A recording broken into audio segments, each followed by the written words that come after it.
Late Night Grin. Also, what does that name mean?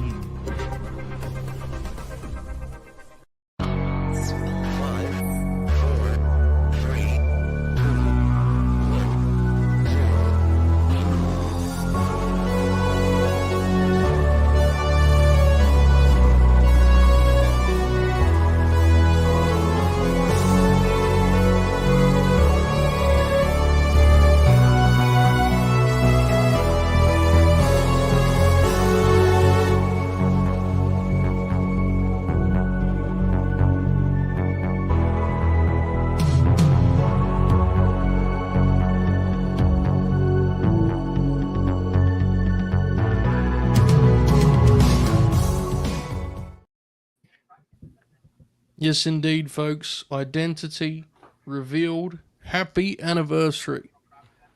It's one of the most iconic moments in pro wrestling history. August 1 warning. We barely knew you. It's been, I think it's 12 years now, I think. Mm-hmm. My God.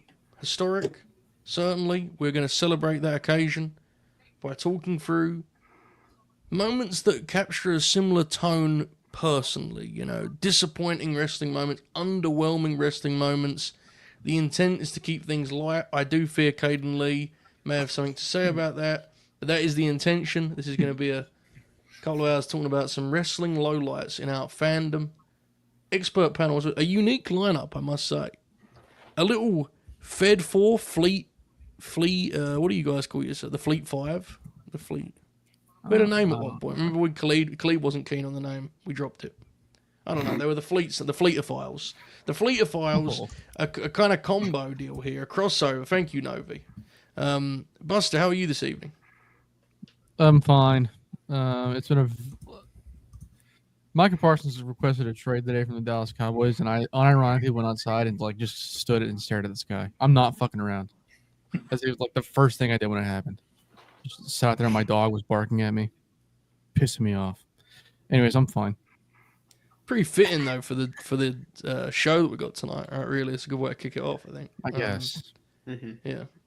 Caden Lee. I blocked somebody on today on Twitter. Anyways. Opposite feelings from Bust when I saw that news. I fist pumped and celebrated. So. You don't have a football team. You don't have a reason. Yeah, to but I hate. celebrate. You know, pussy. we've been over this. That I don't like the Dallas Cowboys. There's no fucking reason. Wow. All right, well, folks, we're in for a roller coaster tonight. Caden, so you're okay, is what you're saying? Yeah, I'm doing good. Good. All right. Bobby, you're grinning wide, mate. You have to jump straight to you because you're grinning. I'm having a good time. When I heard the Micah Parsons news, since we're all sharing, I was thinking ways that the Bears could trade for him. So I didn't really have a reaction like either of them. It was more self-serving. Self-serving? Yeah, sounds like you, Bob. Yeah. Yeah. Famously self-serving. Okay. I think he signs anyways. I think so. That's the funny part. It's just sad that we're here. It's Myles Garrett all over again. Yeah. Yes. I think it'll take longer than Myles Garrett, but it's Myles Garrett all over again. Chris Borderline, how are you? I'm doing pretty good. Good. I've had a pretty good day. I feel bad saying this in front of Buster, but I've had a pretty good day. Lions won yesterday. No, they did not. Oh wait, no, they didn't. They got their shit kicked in. My bad. No, they got the shit kicked out of them. I like Kyle Allen. That's my bad. It's all right. It's all right. It just proved what I already knew, that if Jared Goff gets hurt, we are fucked this year. Right, so okay. It's all right. But no, I had a great day today. Took Kingston attempted to take him to his first movie. We lasted about a half hour, but those things happen. Baby steps. Made some. How do you feel about the Naked Gun? He was confused. That's part of why we only made it a half hour. But yeah, he was like, yeah, he just didn't get it. So, but came home, made some awesome pulled pork and mac and cheese and cornbread for dinner.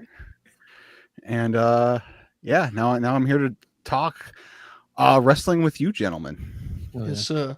And Chris and I, we discussed this in our gameplay production meeting, which you can find out all about soon. on LNG Unreal. Unreal? Unreal. I keep thinking that show's Untold. What is called Untold? Untold is the Netflix doc where they do like the moments in sports histories. Okay, so in my defense, Yeah, it's that very was- similar. Yeah. I did a good job there. Thanks, Bob. And so you can check out LNG Unreal coming soon to Fightful Select, by the way. May I Yeah, add. but so isn't Untold also like another documentary thing they do? WWE wasn't like Do they? like the Yokozuna and Luger ones, weren't those technically? Hold on a like, second. Yeah, do we the have a Goldberg one. that was Icon. God.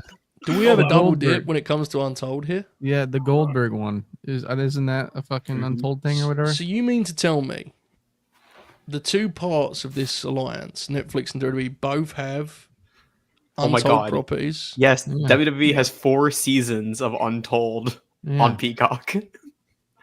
I mean, how are we supposed to keep up with these things, guys? I mean, seriously. This is it's challenging. It's very, very challenging. But nonetheless, we're here in our production. What I was going to say was, in our production meeting, Chris and I quickly concluded that I think we're mostly going to just be kind of watching from afar here. Our cohorts, Chris, seem they have a lot of options at their disposal, is my understanding for tonight. So it should be a good time for us. I think we're going to have a they're great very night. prepared. They're very Yes. prepared. It's weird. Like, I was trying to stick with the exact prompt. Disappointing, and like Mhm. wrestling very, very rarely disappoints me. Like it pisses me off, and it like breaks my heart and stuff. But like disappointed, it's like So, Yeah. but yeah, I'm interested. I'm interested to hear Buster and Novi get in the flow of things, and Bobby, and then Novi. I can. Yeah. So we're jump in and see where we're at. So. I agree. And then we're going to get carried. You're very fortunate Caden Lee did not hear you call him Novi, because I think he would have broken his webcam. My bad. Novi's been putting me over in the chat, Yeah. so I Look, just got Novi Chris, on the brain. So I my wish apologies, Novi was Caden. here too. I wish Novi was here too. Caden's here instead. Yeah. Okay. Well, No, I'm just Caden. Remember, I'm the head of the Players and I- Union, Joe. disciplinary committee. You and I, Caden. Remember that. Speaking of such, have a peep at Buster's subheading there. Novi He can die right now, and I'll celebrate. I do not has care. been a member I'll take the fine. for 11 months. I like Novi. He says, "Thank God we got Chris Borderline double feature. Grin was going downhill. I've heard this a lot. It's true. Wednesday, Friday, loop, brother. Like the old days. Yeah, that's right. Professional wrestling is back. Just call me LA Knight. Hell yeah. Where is LA Knight? What's World he Wrestling up to? Federation. Technically on Raw. Yeah, I guess so. Oh, He on was Raw getting now. ready to. I think he was getting ready to feud with. Well, he was doing the feud with Rollins, and Rollins That's got right. hurt. That's what it was. Yes, I thought I hadn't seen him in a while. That's right. Yeah. Yeah. I mean, look, this is not a SmackDown review show. I watched Muto and Temru tonight. watched SmackDown it is for no always on reason. my. Should I watch SmackDown for no reason? Yeah. So I had it on the far monitor. I didn't see the quality of this match. I just want to comment on this. If you're a historian, this is important, and I want to get this established. There was a Jimmy Uso Hikuleo match tonight.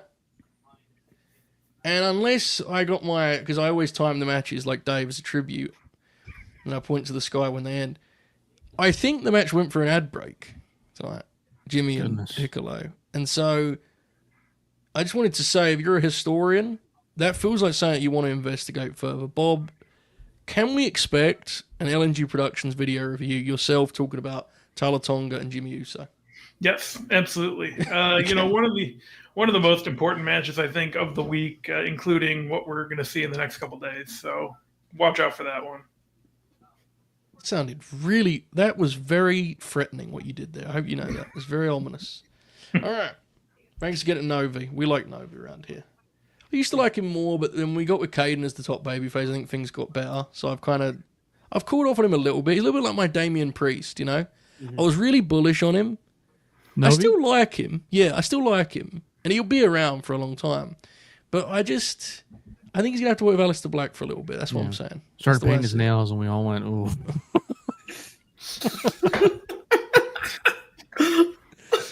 He said he's going to redeem himself this weekend.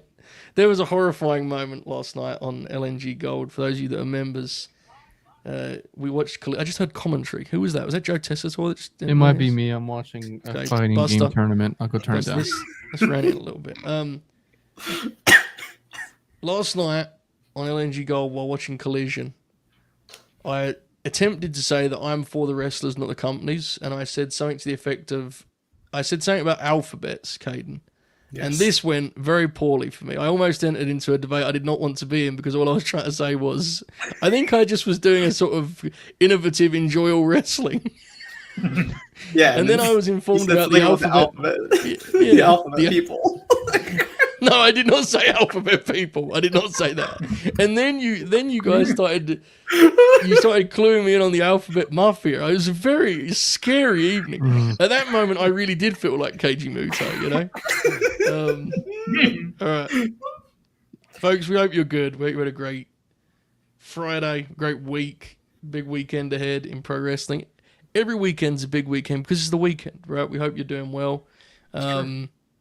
Bobby, if someone's just saying, God, what a 12 minutes of late night Grin, I got to show these guys they're on fire, how would you recommend they do that? Yeah, if you're having a good time so far, if you think you're going to have a good time, you go ahead and smash that like button. It's first time, odd numbers. We're going to have a good time tonight, so you should as well. One of my favorite things about wrestling is its ability to be utterly ridiculous and its immense violent swings from,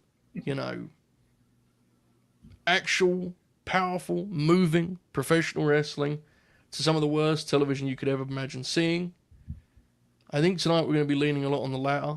We should first start by just acknowledging August 1 warning itself. Do we have any actual August 1 warning memories, or is this all something that we have come to know in retrospect, I wonder? So until the Twitter account posted the video today, like I was like, what the? And then I'm like, oh, I watched this as it happened. It was such a nothing burger. I put it out of my memory. But yeah, I was definitely heavily into TNA at this time. So I remember watching this. So for those of you that don't know, I assume most of you do. They did cryptic promos hyping up this mystery figure. There were rumors at the time it was going to be Tito Ortiz. He was building to a fight with Rampage Jackson on Bellator, which was never happened, by the way. I think one of them Tito got injured.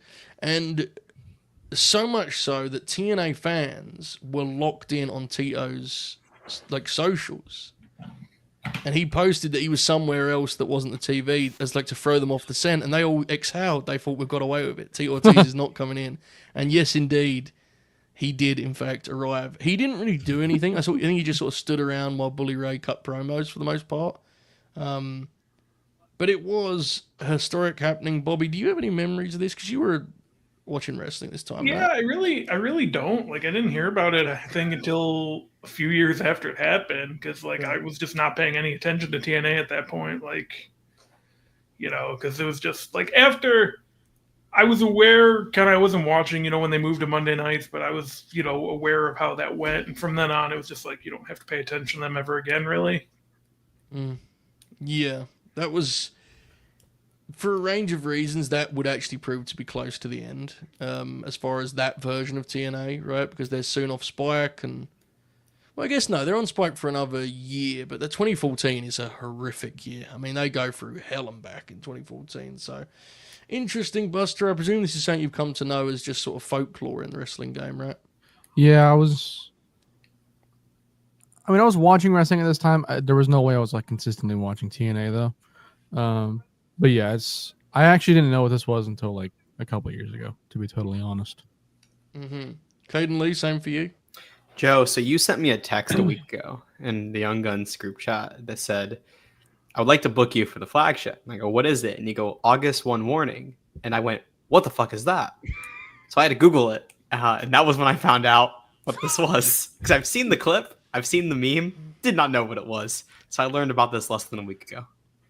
So TNA posted this video today, and it was a loop of August 1 morning. And then I posted this on social, but I initially assumed it was just a direct loop where like the segment starts over again. But it was way better than that. And anyone who missed this, I genuinely feel bad because it was incredible. Tito, he didn't move. He stayed on the ramp with his arms folded, and then it just cut back and forth between all the reactions. I watched it for about 3 minutes before I realized that I'd seen Sting have the same reaction 4 times. I was like, because Mike Tenay stops talking at that point. So it's just dead silence, and the lad's just going, Ken Anderson hitting this one. I mean, it's an all-time happening. It is definitely a low point in TNA. It's great that TNA have fun with it now and, kind of embrace that. But I think their social media game is terrific. Yeah. Obviously, preferably TNA would be good to accompany that, but you can't have everything in life. If you didn't know any better, just listening, you would have swore this was happening during the pandemic. Yes, you would. It's and that's glad you brought that up because I forgot that's the obvious part that I should have mentioned is like Tito Ortiz, he was washed, but he did have like in his prime he had relative fame, and TNA did stuff with him but by 2013, I don't think they expected him to get a great reaction, but they clearly thought he was going to get a reaction, and he got dead silence. Nothing. The way he had, looks around is so funny. It's that particular face that he had. He's like, really? Yeah, and he sort of does this sort of cartoon villain. Yeah, it's face. pretty awesome. It's a special moment in time. Nonetheless, that's not here what we're here to talk about overall, I guess. We're going to share our own examples of, wrestling, underwhelming moments, disappointing moments. This can also, and I think will bleed into like, it's over moments. That's very popular nowadays, especially with the young folk. So that's what this is going to be. Bob O'Neill, you are believed to be a great innovator of pro wrestling posting, so I think it would make sense for you to kind of kick us off, mate. Is there something you would like to start with, and then we'll just go from there? I mean, I can go chronologically on my list. You can start with whatever you want to talk about most, mate. How's that? Well, the reason I stopped watching in the first place in the mid-2000s, late 2000s, was it was a lot of things. Like, first of all, I was going to high school, so it's like, well, kind of too old for wrestling now. That went well. But, like, it was starting to not be as fun anymore. Certain people weren't there anymore. Other things happened. People got suspended. Rey Mysterio got hurt. John Cena got hurt. So I'm just like, I'm not going to watch anymore. So really, like the whole kind of summer of 2007 into the end of 2007. There's really, no way you're actually doing this on this show of all shows. That's why I said keep it light, and that's why I wanted to start chronologically. It's the only one I think I have that is, not too light. And, it wasn't even just that, though. It was everyone got suspended, and it was just like... Forget the suspension. What is wrong with you? That's, What are you doing? That's the only bad one I have, so... I wanted to get that one out of the way because it was chronological, and shit, dude, so that's why I stopped watching in the first place. So really, that was the first big disappointment. That's pretty disappointing. I thought you were going to hint it, and then you said the summer of 07. There was a lot that happened.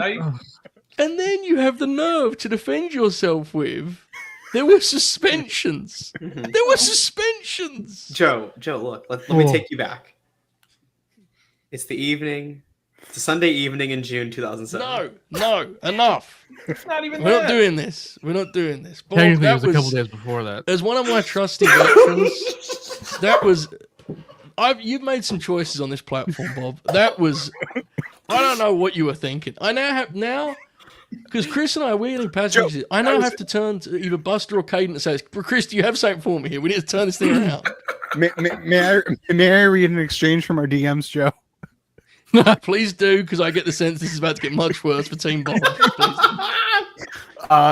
Because I said, are we talking strictly on screen and creative? Because otherwise we could get pretty dark. That's the other thing. You said it's over and disappointing. You didn't just say on screen until 10 minutes ago. It gets better. Joe says, yeah, I had the same thought. And then he goes, it's fine if you only have a few, as Bob will carry us, I'm sure. To which I replied, when has counting Bob to carry the show ever gone wrong? Okay. Right. Circle. You know what? Forget the show. Format's out. Right. Start over. Bob, just go again with Okay. what, because apparently this is my fault. Mhm. What did you just say that I asked you? What was my description? Just go again with those last few words you said before. So you said this will require a little more prep as we're going to produce our own top 10 list of most disappointing / it's over wrestling moments in our fandom. Okay. I'm going to be honest, Bob. I make many mistakes as the High Chancellor of Late Night Grin. I reckon you could have.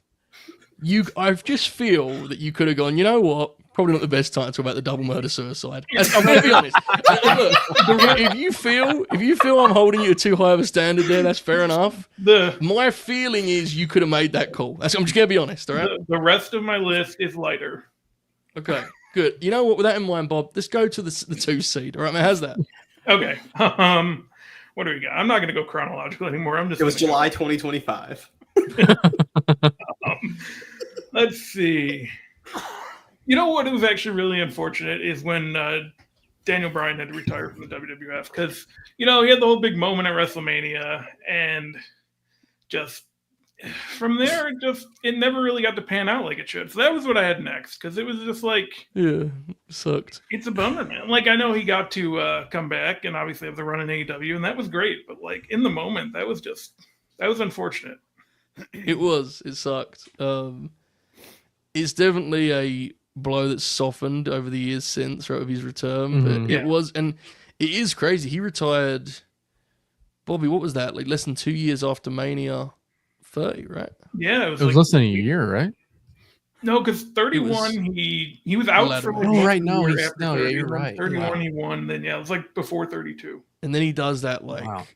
he does that crazy match with Dolph after Mania where they do like headbutts and stuff on Raw the night after Mania. And then he has only a couple more matches, and then he's done for that for that run. And yeah, that's a good one, Bob. Yeah. Good start. Thank you.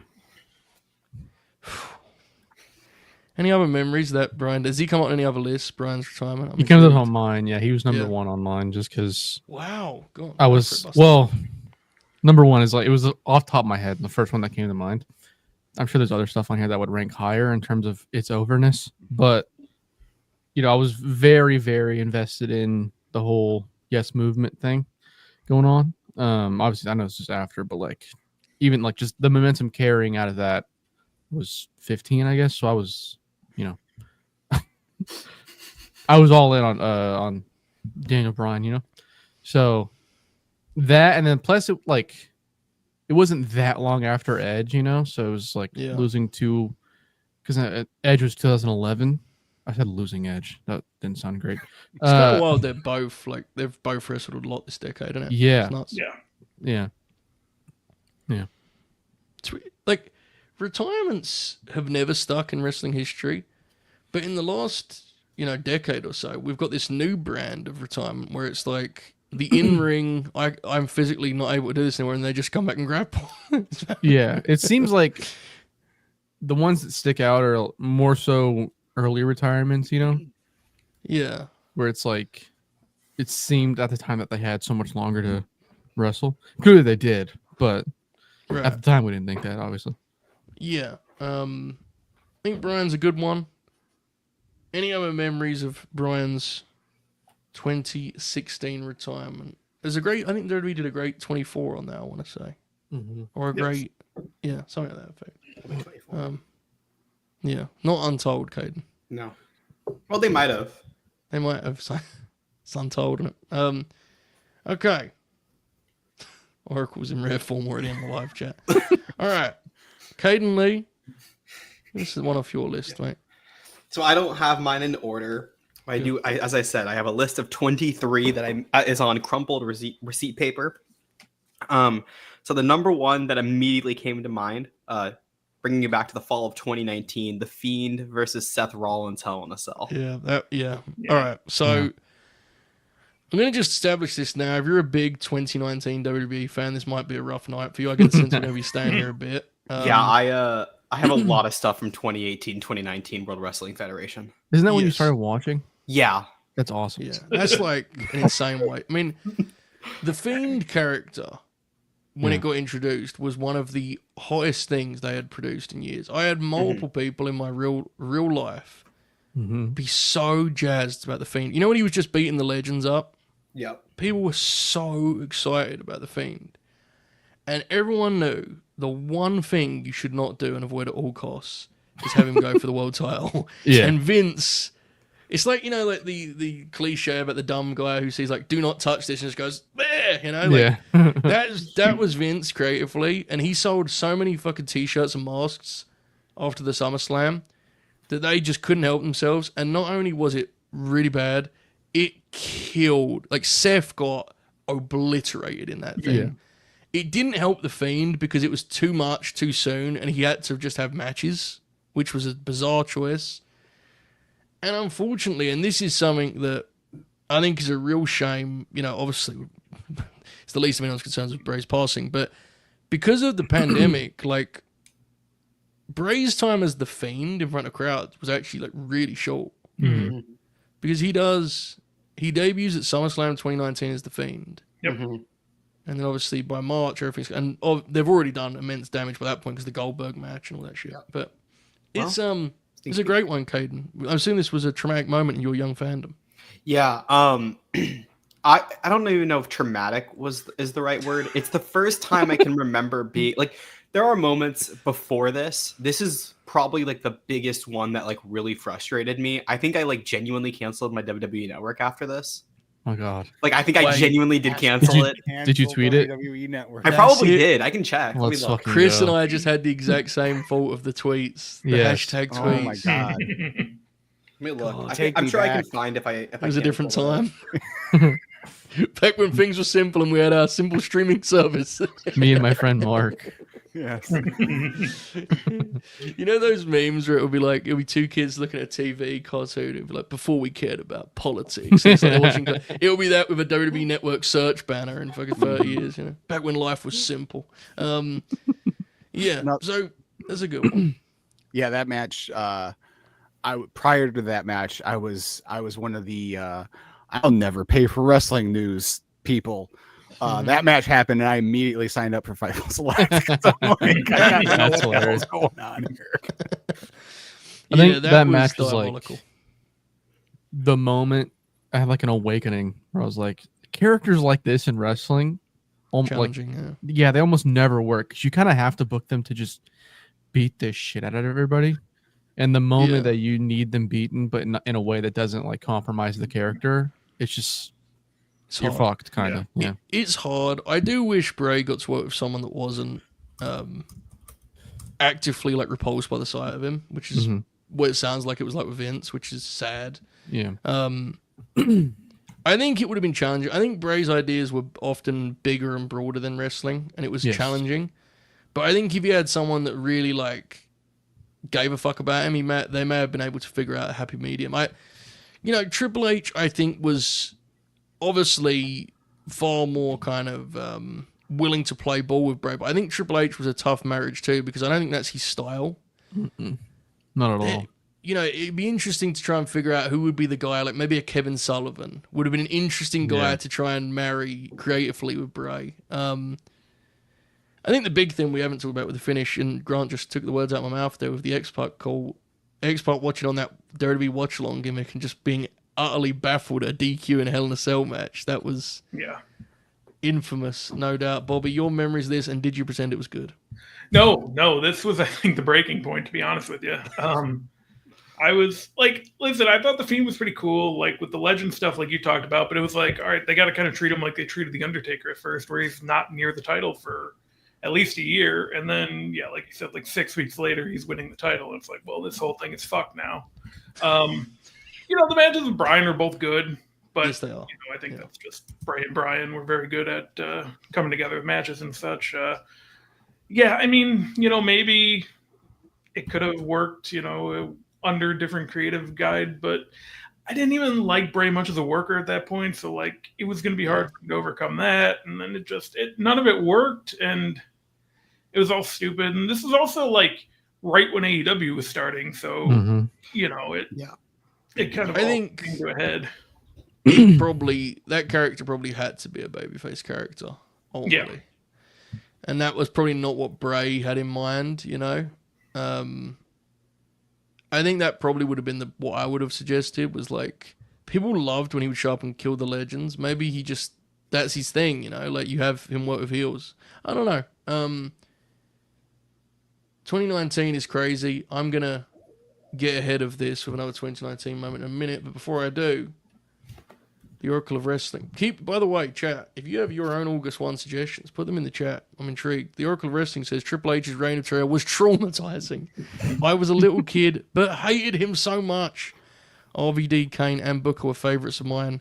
I hated Nash and Goldberg, so those feuds were doubly disappointing. Fabulous insight from our friend Lord Oracle. Okay, Joe. you did an aggressive exhale there. Are you okay? I have found a tweet of mine in response to somebody. The tweet's not available. I don't know why. Like the person who I responded to, but I did find a tweet. 11:15 p.m. October 6, 2019. I canceled mine as soon as the pay-per-view ended. Officially ends October 9th. Excellent. My God. Okay, same week as that. The same fucking week. Oh my god. Fox premiere. Oh yeah, it's on my Oh, list yeah. too. This is an all-time great it's over moment. For months, professional wrestling, WWE fans specifically, and includes me, I was guilty of this. I was like, listen, Vince is cooked. They are going to have ideas for Fox. They're going to be on prime time Fox every week live. There is no fucking way he's not going to have an idea. People online were talking about being like, you know, they're going to change the format, Saturday night's main event. And then that premiere happened. And it wasn't good at any point. But when Brock killed Kofi in the name of Cain Velasquez, that was like, beyond any remaining doubt, that was clear. Vince had lost his mind. Yeah. What was he thinking? Blimey. That's an all-timer, Chris, isn't it? Yeah. I remember being so excited that day. Like, I'm like, man, this show's gonna be great. And then the pictures of the set leaked like earlier in the day. I'm like, oh, this set looks amazing. Like, oh, this is gonna be so great. And then the whole show was just not very good. But I'm like, okay. And then you just knew the inevitable, you know, was Brock was gonna beat Kofi. But then the way it happened, and then much like August 1 warning, it was for a MMA legend to show up at the end and stare at somebody. I was just like, Yeah. wow, this is awful. Oh my God. Hang on a second. We have a survivor. Big Fat Orange Cat says, I was there live at the SmackDown premiere. It's rare you see an arena so depleted. The vibes walking out were so downtrodden. And I never forget, because Bischoff was part of that whole process. And let's be honest, he wasn't a big part of it, but he was around. And I'll never forget him going, look, we just didn't think people would buy a Kofi. And it's like, dude, no one expected them to go 25. You could have give Kofi 3 hope spots and people would have been happy. Like, It's the fashion that it happens. Exactly. Yeah. Like, Finn Balor had a 7-minute match with Brock. So could Kofi have. This is not complicated. But that was what that era was like. It was people acting like you were asking for the world. And it's like, no, this is the bare minimum. Just give us a real match. It's the main event of the premiere. And it's a guy who's been the world champion for 6 months. But I digress. I blame Bob. That was his guy at the time. I think there's a lot of reason to blame Bob for a lot of things. It is worth noting, you know, this isn't really about the show we're doing here, but it's mentioned in the chat, like, the fact that this was the same week Dynamite launched is like, what a crazy time. 2 days before this. It was bonkers. Absolutely bonkers week in the modern era, no question. Buster. You want you'd like to share, mate, with the room? I'll keep the streak going. I'll go a little earlier than that. The year before, Mania 34, AJ and Nakamura being as bad as it was, really fucked me up because it was like, sorry, Joe. Just the hype going into that, and I had recently, like, to them announcing the match, I had watched their matches for the first time.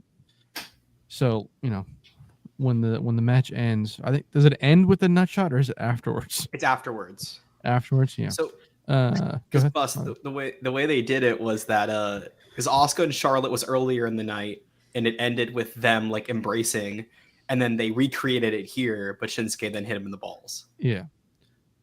You know, overall, not a great time. You got on nerve bringing that up on this platform. I apologize. I just figured That's fair. it would go well with the theme. It does. It was on my list. WrestleMania 34 made me legitimately dislike wrestling for like an entire year, I think. Fair. It was raining that night. I've never seen such misery on people's faces outside like funerals. To be quite frank, there are funerals in which people have seemed more triumphant than that occasion.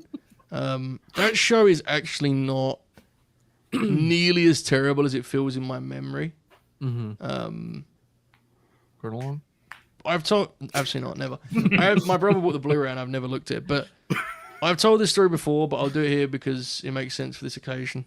My phone was low on battery, and I logged on after.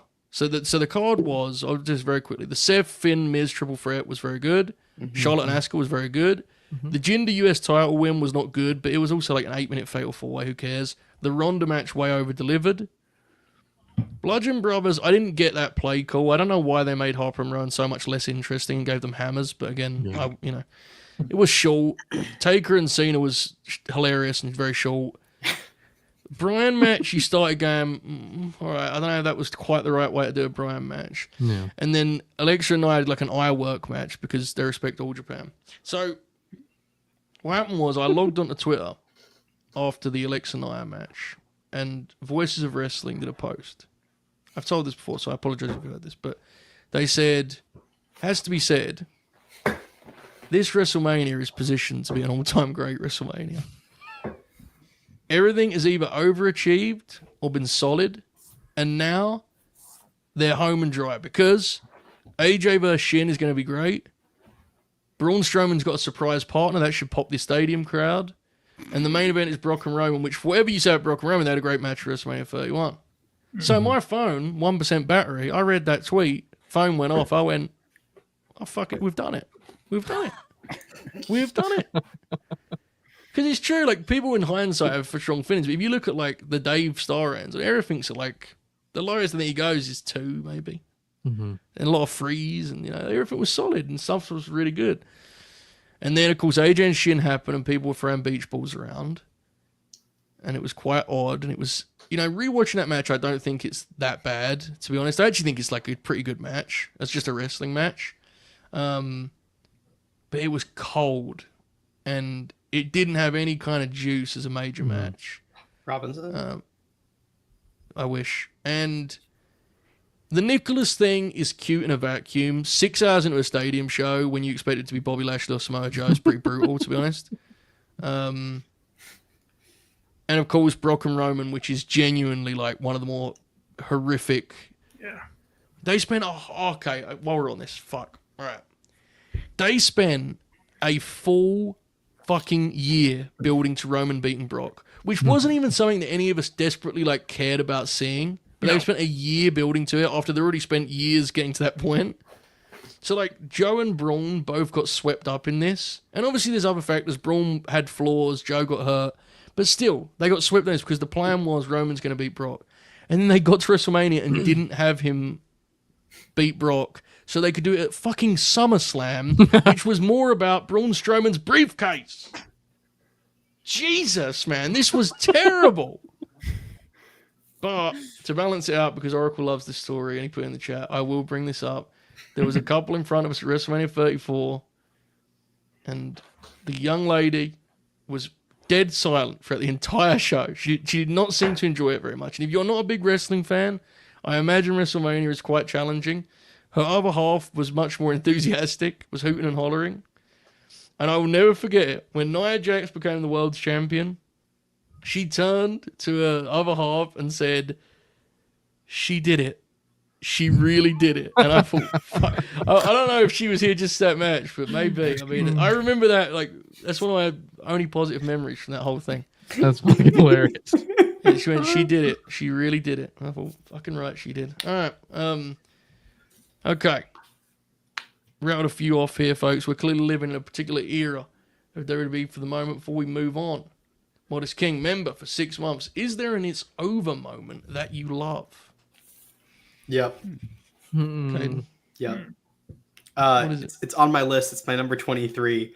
The finale of AEW Dynamite in 2019, the way they ended the year with the Dark Order beatdown segment. That was when I genuinely was like, oh no, is this company going to die already? And now that I look back on it, I think it fucking rules. Oh, is it a thing where you think rules like how I think WCW stuff rules, or it's like so bad? Yeah. It's objectively really bad, but it's also like we watched it on Real Life the Fuse a few weeks ago or a few months ago at this point, and it was very funny to watch. So yeah, this is true. This was like he got the last laugh and all that, but It was Novi, hilarious. it was the idea that I was supposed to take that seriously and not laugh uproariously was challenging. What an incredible night that was. I mean, just superb stuff. Yeah. Any others for Modest King's question? I don't really know if I've got any for this, to be honest. Because I just wouldn't even register it as an it's over moment otherwise, you know? Yeah.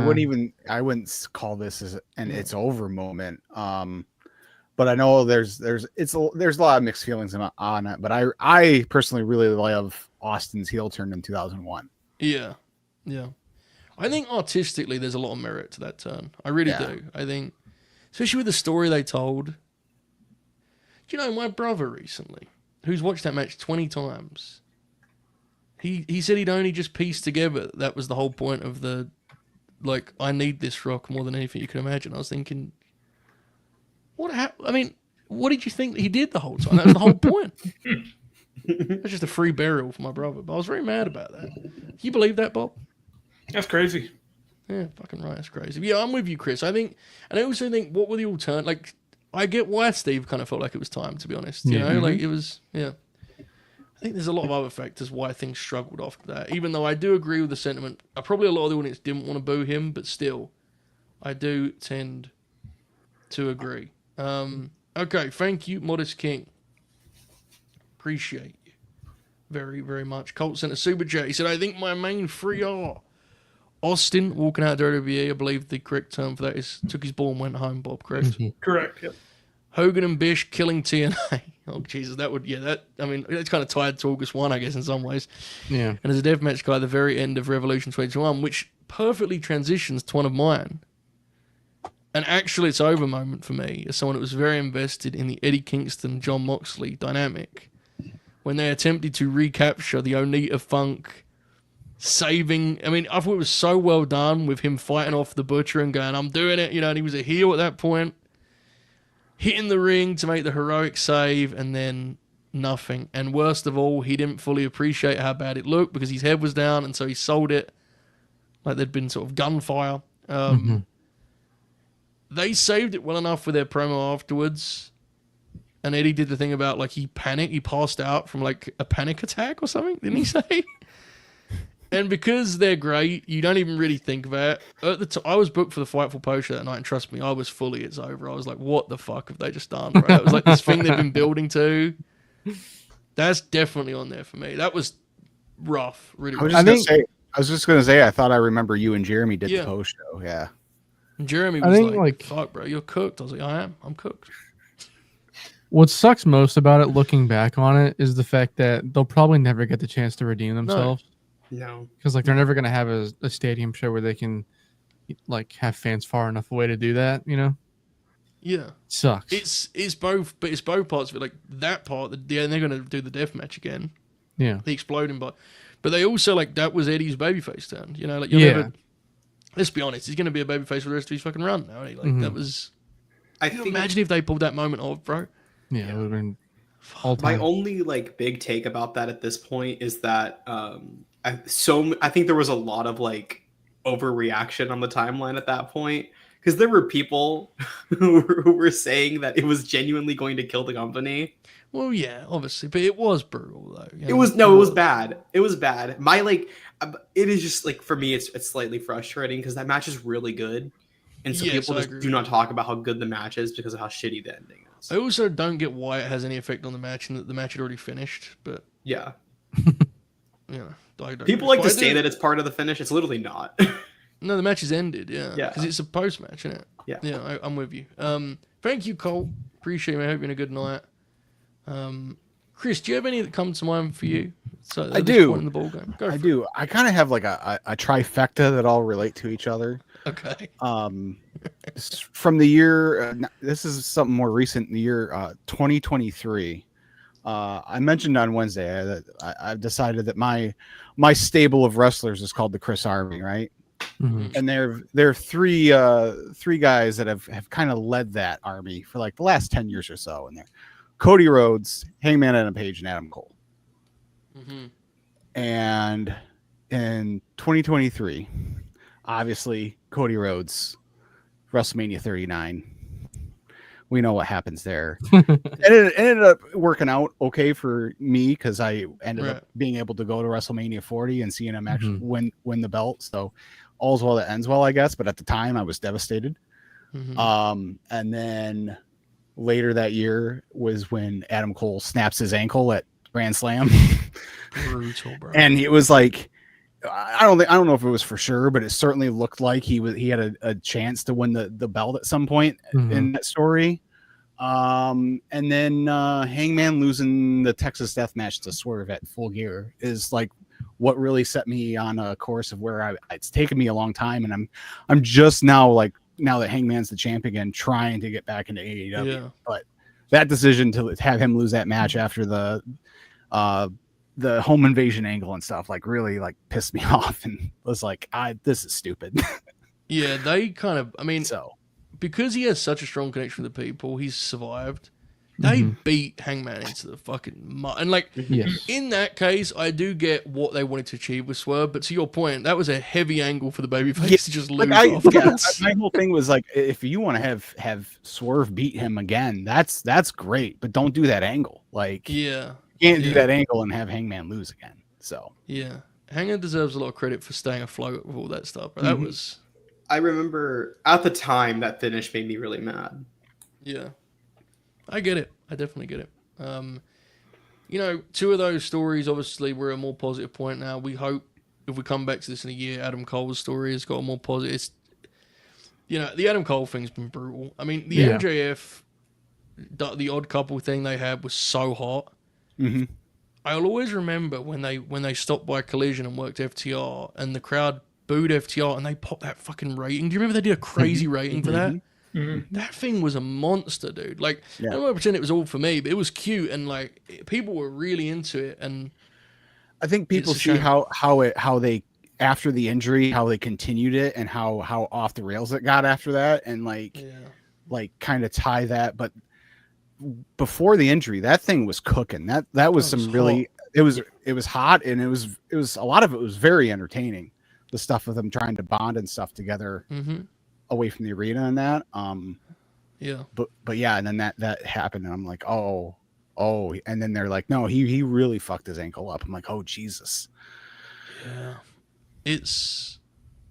did the devil angle actually start after he was hurt? Is that when it started? Mm-hmm. Yes, because they started a week later. See, that's the other thing. For the week he got injured. A massive misconception. People often will go, it changed the devil angle. But what actually happened was the devil angle was in response to the mystery around, they didn't know when Cole would be available. That was what happened, right? Yeah. Well, I think they were going to start it regardless because it started with a pre-tape. Okay. Correct me if I'm wrong, Kaden. It was a pre-tape in Wembley, in the Wembley locker room where Cole kind of looks at the mask and takes it or whatever. Yeah, it's behind them in the locker room. It was my understanding of it that I had heard in late 23, early 24 was that it was always planned. And they decided what I think, and this is now part of this is conjecture. What I think happened was they went, let's just try to do it anyways, thinking that he might be back in 6 weeks to be able to do it at Full Gear. Right. And then they realized at some point, oh, we're fucked. But he's not making Full Gear. What I'm saying is that's very different. Sometimes people describe the angle as though they were 6 weeks into a whodunit and Cole broke his the whodunit was to try and kill time, wasn't it? That was what to your point, Kaden. So yeah, it was dragged out. To kill time. It's a weird bit. Late 22. I'll say that this is not on It's Over because I thought it was just. I mean, I can talk about this now. It's been fucking 18 months. The Day of World's End is truly the most unique day I've ever had in this space. the live reports from backstage of that show, you would have thought the walls were falling down. And what made it even funnier was I knew Samoa Joe was winning the world title. So to be quite frank, I didn't really give a fuck. Yeah. I was a little bit worried about Max because I knew Max was really injured and he was going to have a real match with Samoa Joe, and he takes that fucking stupid muscle buster on the apron. Yeah. And he had one arm. So, like, I was worried about that. But I knew Joe was going to win the strap, and so I was like, whatever. It's very fitting for Samoa Joe that he win the belt on a night where this is happening. But I honestly, dude, I remember, like, the live talk about the Andrade thing and the Keith Lee stuff, and I genuinely remember it being like, what is happening at this show? It sounded, and the World's End name felt incredible at the time. Yeah. Just incredible. But Samoa Joe won the belt, so everything worked out in the end. It was all that, and then, I mean... The Jericho stuff. Yeah. Yes. Which was like the night all, before. Yeah. So, It yeah, was it started the night before. The night before, And yeah. it bled into the day, yeah. Yeah. Insane. Which is something that, like, I still... That was a weird thing to cover coming out of that show because it was, like, not... I want to be careful how I word this because I don't want to be dismissive of what it was. But it was a very hard thing to navigate, I found, you know? Because it was like it still is a hard thing to navigate. Yeah. We're over nearly 2 years removed from that at this point. We're over 18 months 18 months from that. And there's so many things that, like, eventually it's going to come out, like, what actually happened and the entire story of bizarre. it. But it's like, it's fucking insane. And the point is, Buster's right to bring up. That meant that Sting's match on that show was fucking insane. Mm-hmm. And that's obviously not important to anyone we're talking about the topic we're talking about. But what I'm getting at is Sting was the safest bet in all of wrestling. Yeah. Vibe-wise.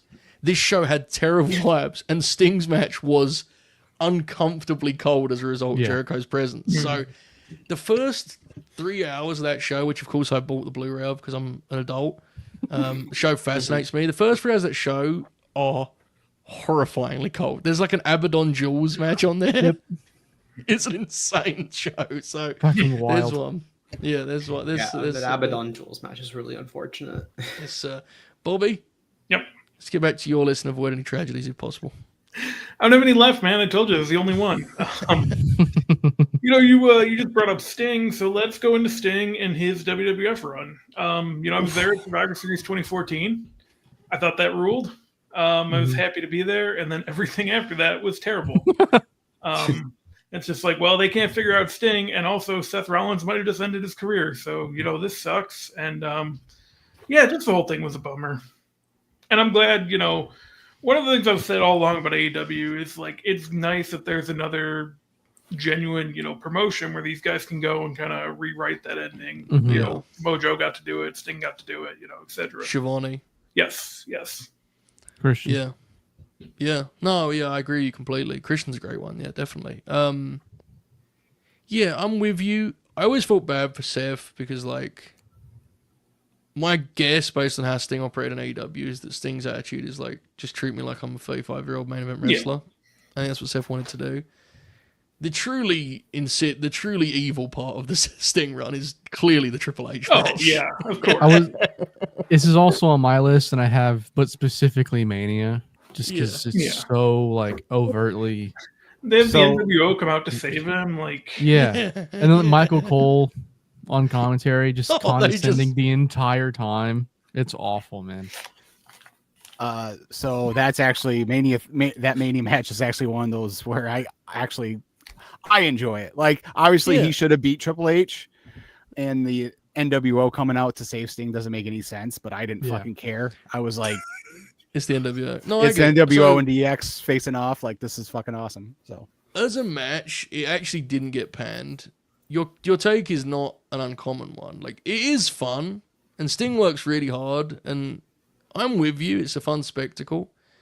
It's just the WCW WWF framing was challenging. I think it's challenging. Like JBL had many strengths, but him being yelled at by Vince to talk about WCW was pretty rough. But I get what you mean though. It's not like I would rewatch that match for a lot of Triple H WrestleMania matches, to be completely honest. Yeah, Mhm. absolutely. Because there's a lot Most of of long them, boys to that be I would honest. never go back to. Yeah. Yeah. Speaking of such, when he wrestled Big Rome in the main event of WrestleMania, and they went, I believe, around 3 hours. Yeah. Holy fuck, dude. That show was like the night after or 2 nights after TakeOver Dallas, and it was like, good It was the God, night this after, I thing's think. this thing's out of control. Buster, did you stay that entire match or did you leave at some I point? stayed the entire thing. The entire show. I Still, was that's there. not true. It's still going. Still going. My bad. Yeah, I walked out and there was fucking fireworks going around AT&T Stadium, and I was like, this Yeah. show was fucking horrible.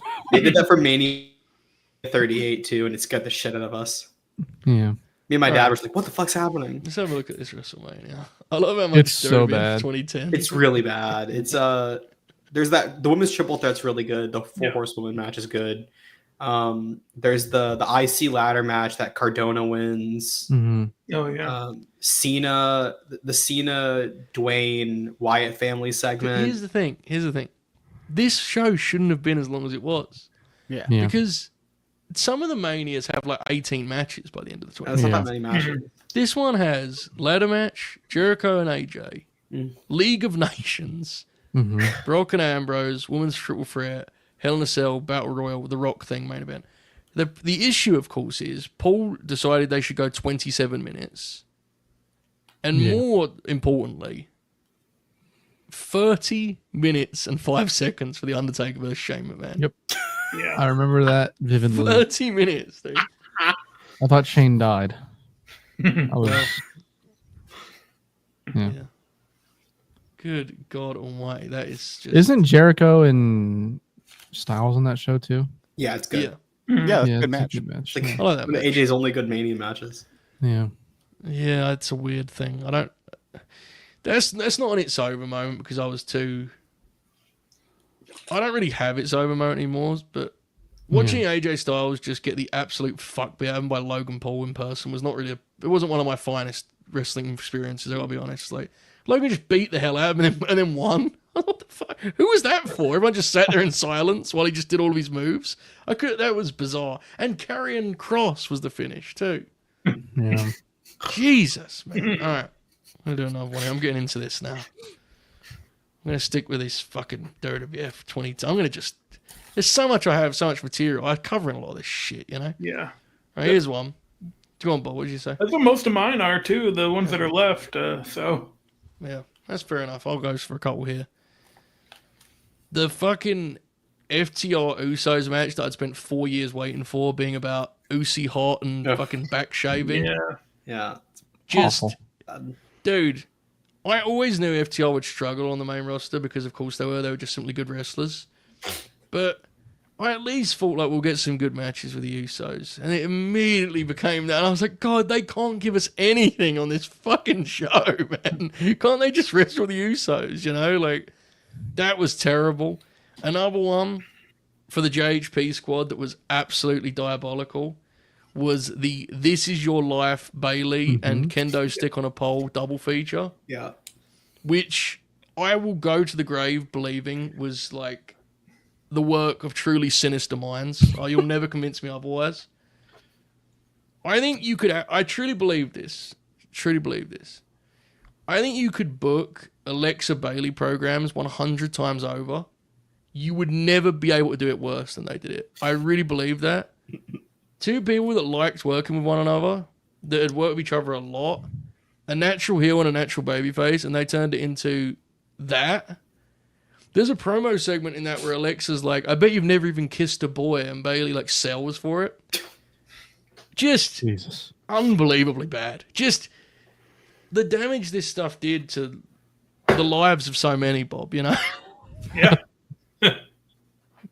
Was that on your list? That was not, but again, there's plenty from there. Like, just a lot of like the Alexa runs. There was stuff that was unfortunate. Just if you're a favorite wrestler at that time, they most likely were involved with something that was shitty.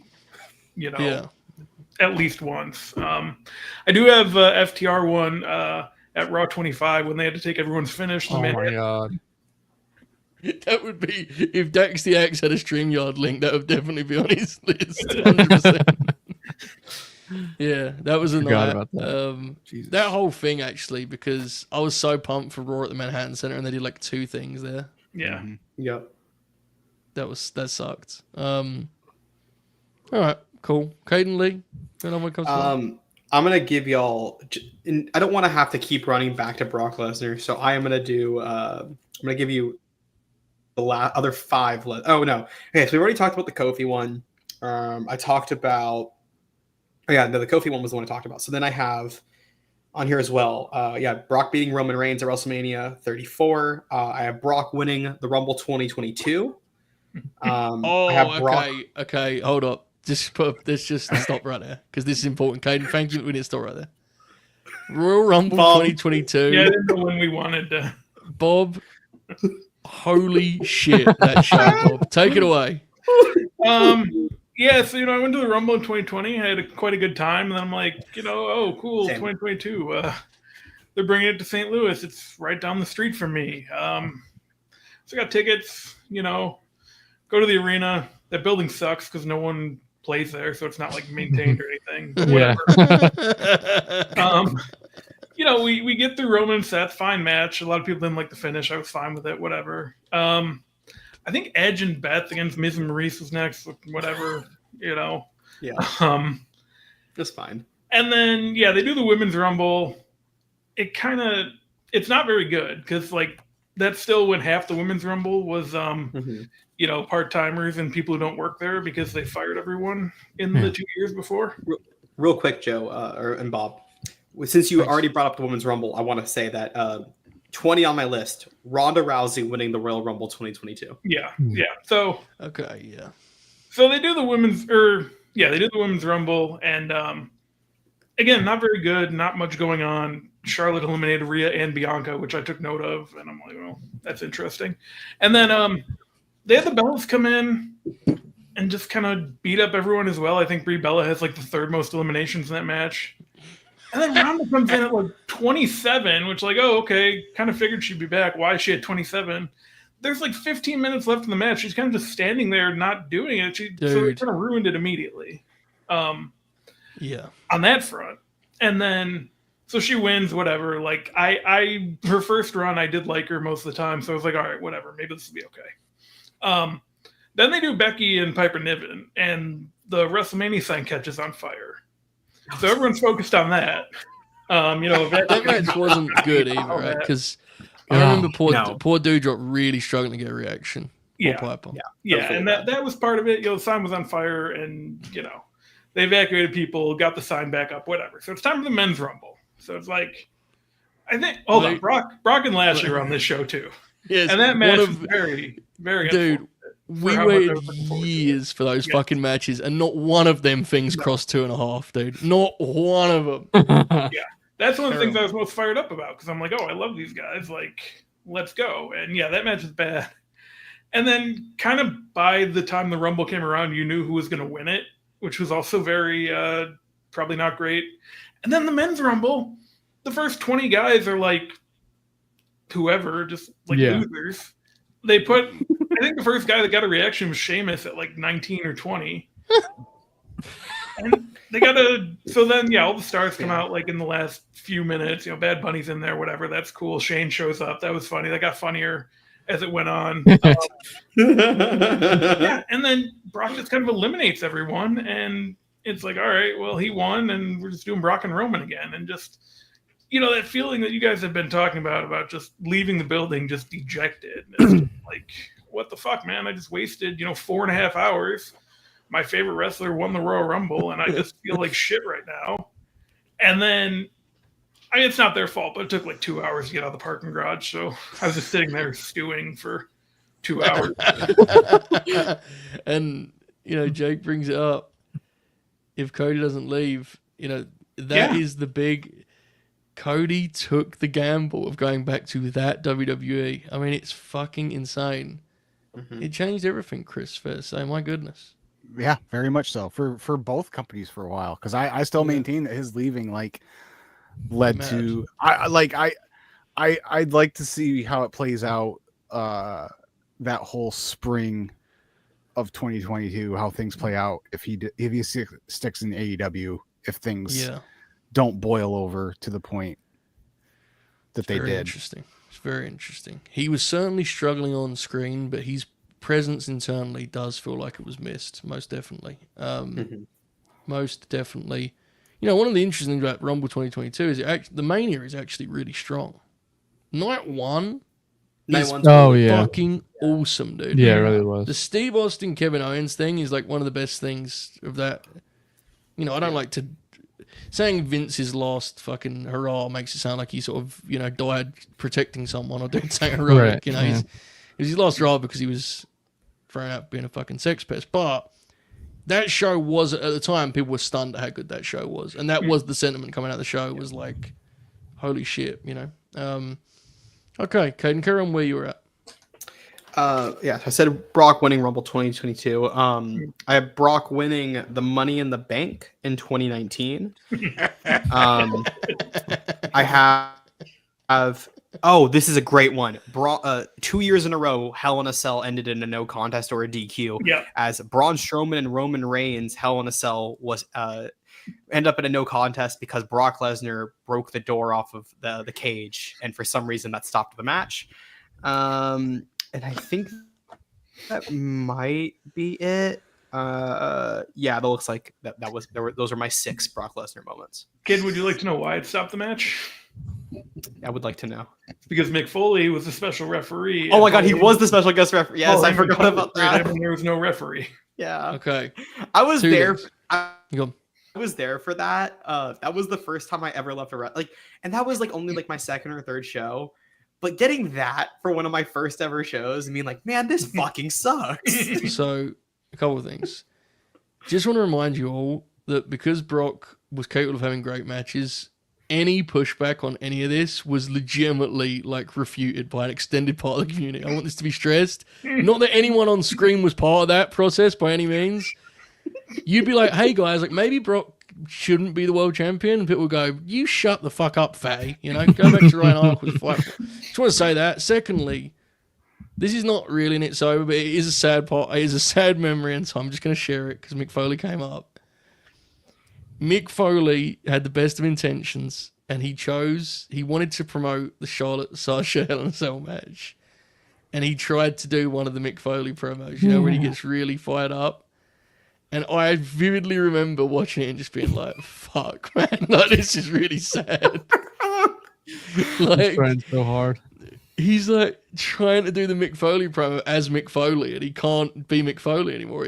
It was really sad. And it's not like an It's Over in, you know, broad sense, but it was an It's Over in terms of Mick as an on-screen character, sadly. But nonetheless, Oracle of Wrestling says Bob's not allowed to go to the Rumble anymore.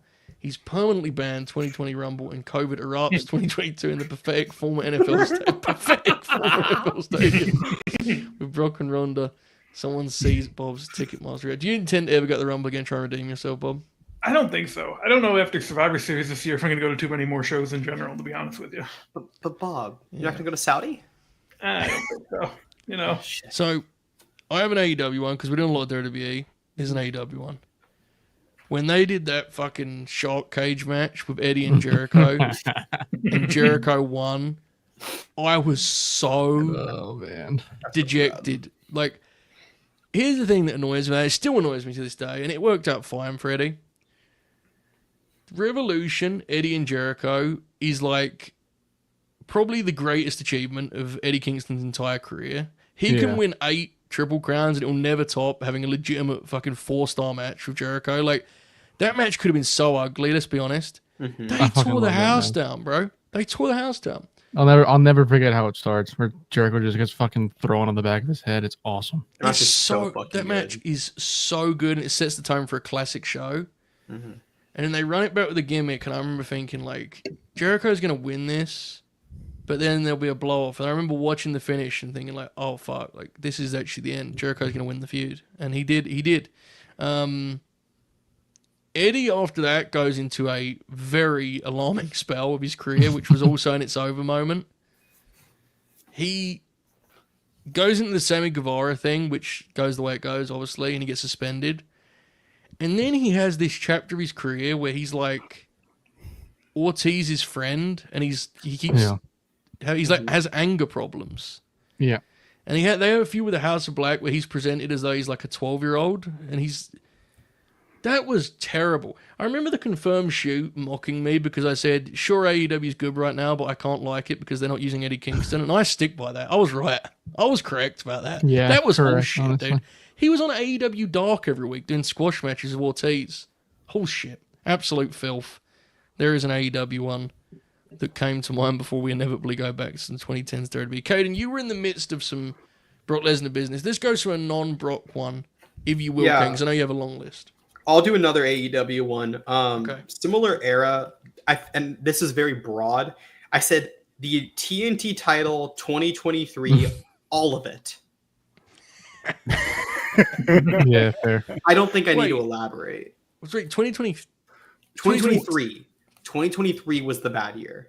Wait, no. No, it was 22. Wrong? Was 22. it 2022? Are you thinking of like Men of the Year and stuff? I'm thinking when Yeah. Scorpio and Sammy Yeah. did their stuff. The Was it 2022? 2022. Yeah. 2022. Okay, so no, I'm saying, so I'm gonna say, yeah, 2020. So from when Scorpio won the belt up until no, I am including 2023 because my thinking was there was that weekend where it was Joe to Wardlow to Hobbs. Yeah, that was Revolution. Hobbs went 23. with QTV, which that was 2023 because that was San Yeah. Francisco Yeah. 2023. But So I'm saying like there's a whole calendar year at least of I it mean, being really bad. TNT title has honestly been. There's been extended periods of shit beyond like. Yeah. Yeah, you but know, that period itself is like really bad. I just think we should. So here's the thing: the Scorpio Sammy chapter is unbelievably bad. Like Yeah. that pay-per-view match Yeah, still that where was- Frankie Kazarian is there for some reason, and he's like part of it. The Paige 2022, Van Zant match. yeah, and then it goes to Wardlow, Mhm. and then the King of Television run takes us into 2023 and does give it because he has the Derby matches. Joe and Darby switch the belt. Yeah, it gets good for a little bit And because then- Joe and Darby have their stuff, and then it goes to complete dog shit again. The QTV thing is legitimately like one of the worst AEW ideas ever. Like, what a Yeah. terrible way to present power sobs that was, man. Holy fuck. Yeah. Diabolical. Absolutely diabolical. Another AEW one from 2022. This one aged kind of funny because of all that followed, but at the time it was actually in its over moment. Punk getting hurt as the champ, bro. That was brutal. That was Yeah. brutal. That's on my list as well. I was so amped for a Summer of Punk thing where I thought he was going to work with like, with Joe as champ. He obviously worked with Moxley as champ. There was another Tanahashi was supposed to happen. Yep. Mhm. Him getting hurt was brutal. People forget now, but people were like really upset at the time. I was very upset at the time. It was a bummer. So, and obviously all that follows that is, I think that is like, Punk and AEW was not a healthy marriage, I feel, long term, but I think that injury quickly accelerated things because Punk being Yes. at home and scrolling his timeline was. Yeah, like, all he had to full do of was sit at home and stew Yes. over everything. Yeah. Yes, it was crazy. I think that entire like 5-day stretch from that Saturday of Double or Nothing up until like Rampage is one of the worst weeks in AEW history. You lose Danielson, you lose Punk, Yeah. and then I think the MJF stuff causes some damage that takes a very long time to get through. That was bizarre. That Yeah, whole that was thing strange. was bizarre. They like Um, just like they finally just got past that. Well, Adam Yeah. Cole Exactly. gets his concussion too, so he was Yeah. out. Because I remember I went to Blood and Guts that year, and like Mhm. it was Punk wasn't there, Danielson wasn't there, and Cole wasn't there. Yeah, losing Yeah. all of those. And of course, those were the only three People- T-shirts they had at the merch stand. So Because Cole got injured days before. Because Cole got injured at Forbidden Door. Yeah. yeah. Because they had to do the impromptu finish, didn't they? Yeah, and then like, oh my god, yeah, that stretch from Double or Nothing to Forbidden Door is Yeah. a cursed month of AEW. I have some Ring of Honor ones, if you don't mind, guys. I'll do these quickly. The Bully Ray chapter of Ring of Honor is one of the saddest promotions of wrestling, saddest runs of wrestling promotions ever had. It's hard to single out one moment without doing umbrella propaganda, and that's Alex's bit, not mine. So I'll just say the MSG show in general was absolutely pitiful by their standards, and when they did that angle with Enzo and Cass, Oh my god, I'll never forget bro, that. That was like, and that's why Yeah. you'll never hear me do the thing about like, man, he's lost the vibe of Ring, bro. That shit's like, the fact Ring of Honor's still around is crazy. Like, it's not, it's around in a very strange way. I'm not here to pretend it's where it was 15, 20 years ago.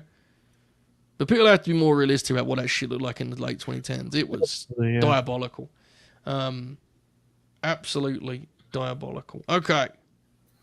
Let's keep ticking over here. We've this is actually, we're pretty deep in the trenches here. Bobby, let's rattle off a few on your list, mate. Okay. Let's see. So we have Survivor Series 2015. They did the Brothers of Destruction against Wyatt Family, and the build to it was Wyatt Family like kidnapped them, and it was really cool build they did the whole month. Brothers of Destruction come back at Survivor Series from that and just beat them in like 10 minutes. So it's like, okay, well, and that whole show is bad too. Oracle can attest to that one, but like that was the one that really stands out to me. And like Undertaker already beat him at Mania earlier in the year, and it was like, fuck you, man, come on. Like Kane surely could have been pinned there, right? Like surely. On a similar note, and it ended up fine for him, obviously, but Undertaker chokeslamming Braun Breaker on NXT, I thought had no purpose, and recently did to Trick Williams too. I don't think it had a purpose there either. I just think the stuff should matter. Tommaso Ciampa beating Braun Breaker on like right when they turned NXT 2.0 made me not watch NXT 2.0. I stuck with and still don't watch. So. Wait, have you watched the full episode of NXT since then? So it starts an hour late here because of the CW affiliate, so I'm not going to tune in an hour late. I'm just not going to watch it. Because then you can't even post. Yeah, so like, what's the point? And I also don't like it very much. Like what I see of it, it's just very much not for me. So yeah, I don't think. And the one I was going to go to, the one in Chicago that Punk was on, and they did Roxanne and Julia. Someone stole my tickets. So. I forgot about that. Oh my god! It was Oracle. He hacked your Ticketmaster. Yeah, he wasn't. He wasn't risking it. He was not risking it. All right, but any others you want to just quickly rattle off because we're. No, those are good for quick ones. I have a couple more later with it. Yeah. Oh, we'll circle back. Chris, any come to mind for you here as we move on? Yeah. So Modest King asked if I had anything from my early fandom. And ironically, the shirt I'm wearing is one of them. When the Rockers broke up and Shawn Michaels threw Marty Jannetty through the barbershop window. I was like, I think I was 6 at the time. And I was, I loved the Rockers and I was heartbroken. That's brutal, dude. 6 years old, big Rockers fan. I was like Brainbuster today when he saw the Micah Parsons news. I stood at Did the you sky. say that? I fucking look on Twitter. I'm just immediately seeing a Micah Parsons return fumble touchdown. I'm like, fuck me, bro. Sorry, bad timing. So that, and then I went to this stage where I was absolutely terrified of Papa Shango because he, on an episode of Superstars, he beat some jobber. And then through some voodoo magic, set his wrestling boots on fire. Oh, and it scared the shit out of me. And I like refused to watch the show in general for like 2 weeks. And then it was like, okay, I'll watch again. But if Papa Shango's on my television, I am not watching. So yeah, that's money. It's actually worth. We should acknowledge some historic ones in terms of like. August 1 vibes. Before we do, Bobby, you have any tips for enjoying the show? It's a great house tonight. Yeah, if you're having a good time so far, like we all are, go ahead and smash that like button. Indeed. What are some like legendary August 1-esque? Like it was me, Austin. It was me all along. It's got to be one. I did it for The Rock. It's got to be one. The Black Scorpion has got to be one, right? The anonymous Raw general manager. Yeah. Fuck, great. Okay, what would be the Mount Rushmore of August 1 moments? Presuming August 1 is off the board, obviously, because it's the... Yeah. No, Shockmaster's a good one, too. Shockmaster's good. Vince's illegitimate child. Oh, yes. Oh, yeah. So, I think what we should do is we just give it one hit. Swoggle just takes a head, right? Because he's got both the GM fair. and the... Yeah. I will say, this is a random note, but when Nobi was here, we were at the toy store. We saw the Shockmaster figure. And like the packaging for it is him like upside down where he fell over. Unbelievable bit. They're just superb, Fantastic. aren't they, Mattel? They really are just fantastic. amazing at what they do. Okay. I wanted to see, there's something in the chat here. Okay, start within the chat. Nash sent a super chat. In my third month of being a wrestling fan, Josh Briggs beat all of the no wrestlers and injured one of them. Fuck. Sounds like watching Evolve in 2019. I can relate. Well, I'm sorry to hear that, Nash. I hope you're having a good night and you don't stay up too often thinking about these memories. Thank you for the super chat. I appreciate you. Chi-Town Spurs. Did anyone mention the first ever was Money in the Bank ending with Ellsworth climbing the ladder? A finish so poor they retcon next show. Yeah. I was at that show too. Wow. Fuck. It was bad. Was that that wasn't that what you went to 2 straight Money in the Banks? I did. Yeah, it was St. Louis and Chicago. Fuck. This one was the one where Corbin won the men's match, and then yeah, this is a good one. The commenter asked you. I think Mella's awesome, but like, fuck, bro, that was really bad. Mm-hmm. Yeah, it was really bad. Whoa, Modest King, watch yourself there. Yeah, too far. Kiss Demon slander. We had an incredible time with that Kiss Demon. I was going to say episode. That feels more fitting than match. I'm going to stick with episode. Yeah. Okay, thank you, Chi-Town. Jason's been a member for 11 months, one of the great old school grinners. Jason says, an obvious one, but the way WCW Invasion was handled really bummed me out at the time, though I should have known better. If we could, we would cut to Bill Goldberg right now going, yeah. It is what it is, you know. So wait, it's August 1st. Oh my God. Bill was planning. Imagine Bill Holy Goldberg. shit. Bill Goldberg Unreal drops tomorrow on YouTube. Just him at a desk. It's a weighing up Maven his video. options. Bro. Maven going to fucking Atlanta to talk to Bill about what went wrong. Oh my God. That'd be incredible. Yeah, no, I can imagine. If you're a WCW guy, when DDP showed up as a stalker, I'd imagine that was probably a good sign you were in trouble. House of Spoken has a good TNA one about when they made like the plot device on TNA TV in 2010, Hogan's Hall of Fame ring. Mm-hmm.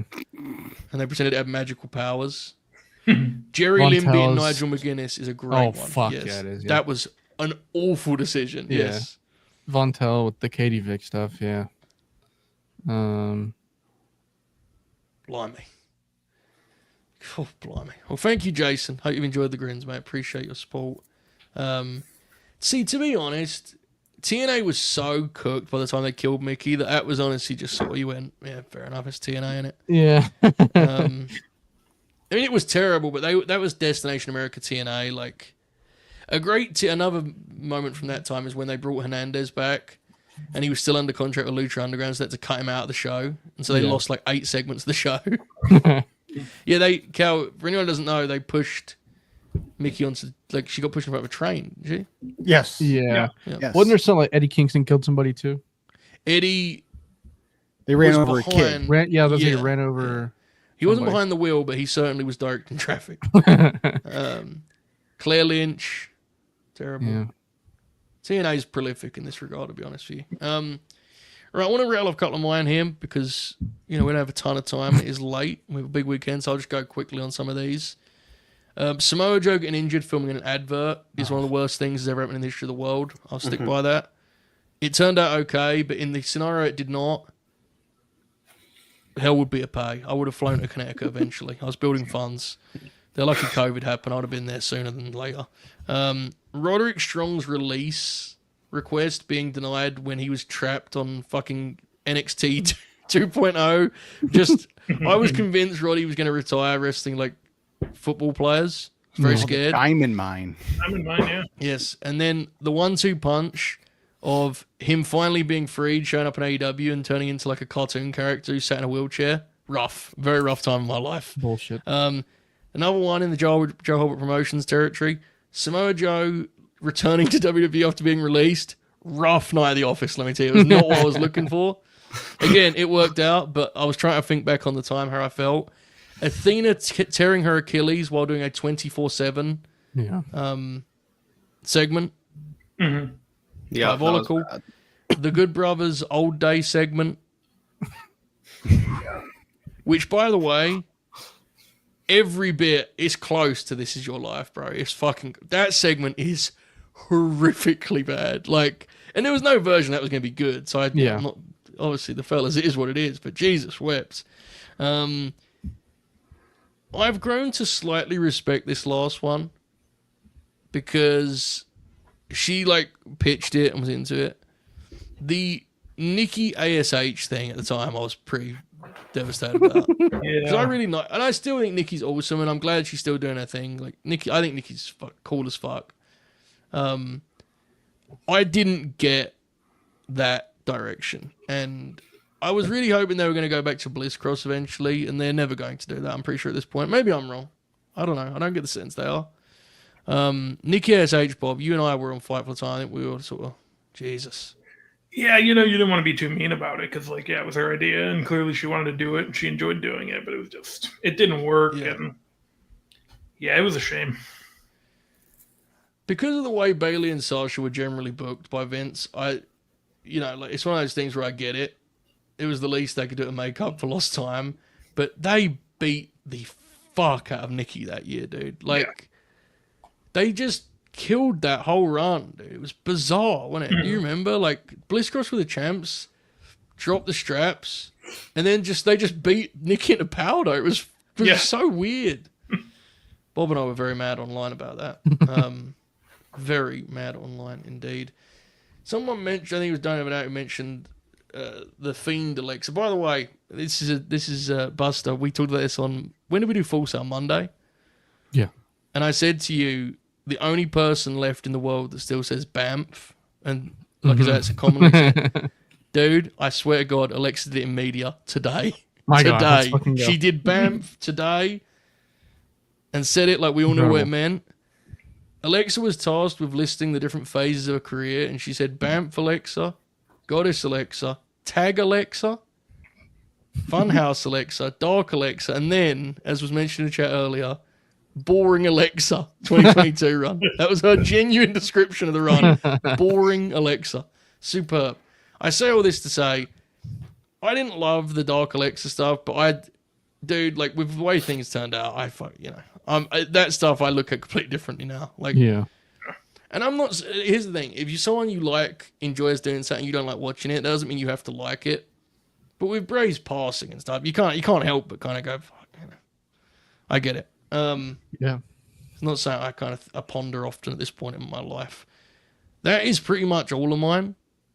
Buster, rattle off some of yours, mate. So I have one honorable mention, which is Satnam Singh's debut. It wasn't bad enough for me to be like, oh, it's over. But it was it was certainly really bad where, like, in the moment I was like, that was like all-timer bad kind of stuff. It's not going to kill the company, but it'll definitely, like, I'm not as excited for Dynamite next week, I guess. That was terrible. Really bad. Godly debut. They did The Rock. Suzuki Joe. Yes. And all of it was to build a match on Death Before Dishonor. What were they cooking, bro? I don't know, man. Weird era of AEW where, like, Ring of Honor was just booked on AEW TV. Really weird. The Rock beating CM Punk and then being the one to debut the new title fucking made me so mad at the time. I don't know why. Like, the title reveal thing actually pissed me off, but it made me really fucking mad. Yeah. AEW signing Ric Flair. I don't feel like we have to go into that much, but pretty fucked up day, to be honest. Yeah. The picture of Shane McMahon and Tony Khan gets quote unquote leaked. Rough time on Twitter. Okay, I think this may be my first ever "it's fucking over" moment. Rey Mysterio losing the title to John Cena the night that he won it. Yeah, I was 11, I think. Livid. Our 10, beloved 10 actually. Our beloved Charlie of Great Britain, Chuck of Great Britain, still hates John Cena because of what he did to Rey Mysterio that night. Fair. Still. That's fair. Well, and it was Why double. did they do that, dude? Well, it was the double whammy because they did that, and then that's when Punk showed back up like way too Yes. soon. Like, Yeah. they brought him back So, like, way too soon. Difficult moment for me because obviously I was a Punk fan, but that moment where, like, Cena just, like, she beat him, just off rip beat him. Was that the first Cult of Personality appearance on WWE TV? Yes. Nope. Yeah. Yes. Why did they do that? Why did they even be a babyface? I don't know, man. I was happy about it because I was like, I get to cheer this guy finally. But So, like, what's interesting about the It's Over genre, so this is a great one from Grant. He talks about Christian dropping the strap to and, like, when he immediately after he won the belt. yeah, Sometimes It's Over can be a plot device. Like, yeah, for sure. the Swerve Moxley one is that, right? This one right here, Yep. Bryan getting screwed at SummerSlam. Yes. Right. Like that's it. Obviously, it wasn't the intended plot device because they didn't want to put the belt on him, but it worked out. Cody at Mania 39. 39. Yeah. It worked out. Yeah. No. Yeah. And this one, like, I'm not saying he had to that way, but Randy and Christian have such a great feud. It's hard to even sweat that in hindsight, right? But I get why at the time you'd have been fucking infuriated. It's just Swerve. Who would have thought coming out of Swerve Moxley? People were talking about selling their all-in tickets, dude. Yes, a couple people did on Twitter. I saw AO did, I think, right? The Rock thing, the Rock when he came back, and none of us thought he was actually going to be a heel, and then he turned into the final boss. Like, that was an unbelievable run. Mm-hmm. Yeah. It's again, that doesn't mean it was good at the time. It's just it's an example of the variety of It's Over moments. Buster, carry on, mate. I think I only have a couple more. AEW airing the footage. Bad. Oh, bro, that was bad. Yeah. It's like I remember I got a text a day before that footage aired that was AEW or Tony's showing this footage because he knows it proves Punk wrong. Yeah, that's that the was thing. a crazy It doesn't. moment. It doesn't. Crazy. It doesn't really prove anything, actually. It just says it does exactly what Punk said happened. It makes them look stupid. The only guy who came out of that looking good was Joe. The only guy. Yeah, 'Cause it was for real. exactly what he described. He was the only, like, his description matched what we saw on footage, you know? Yeah. Like, nothing.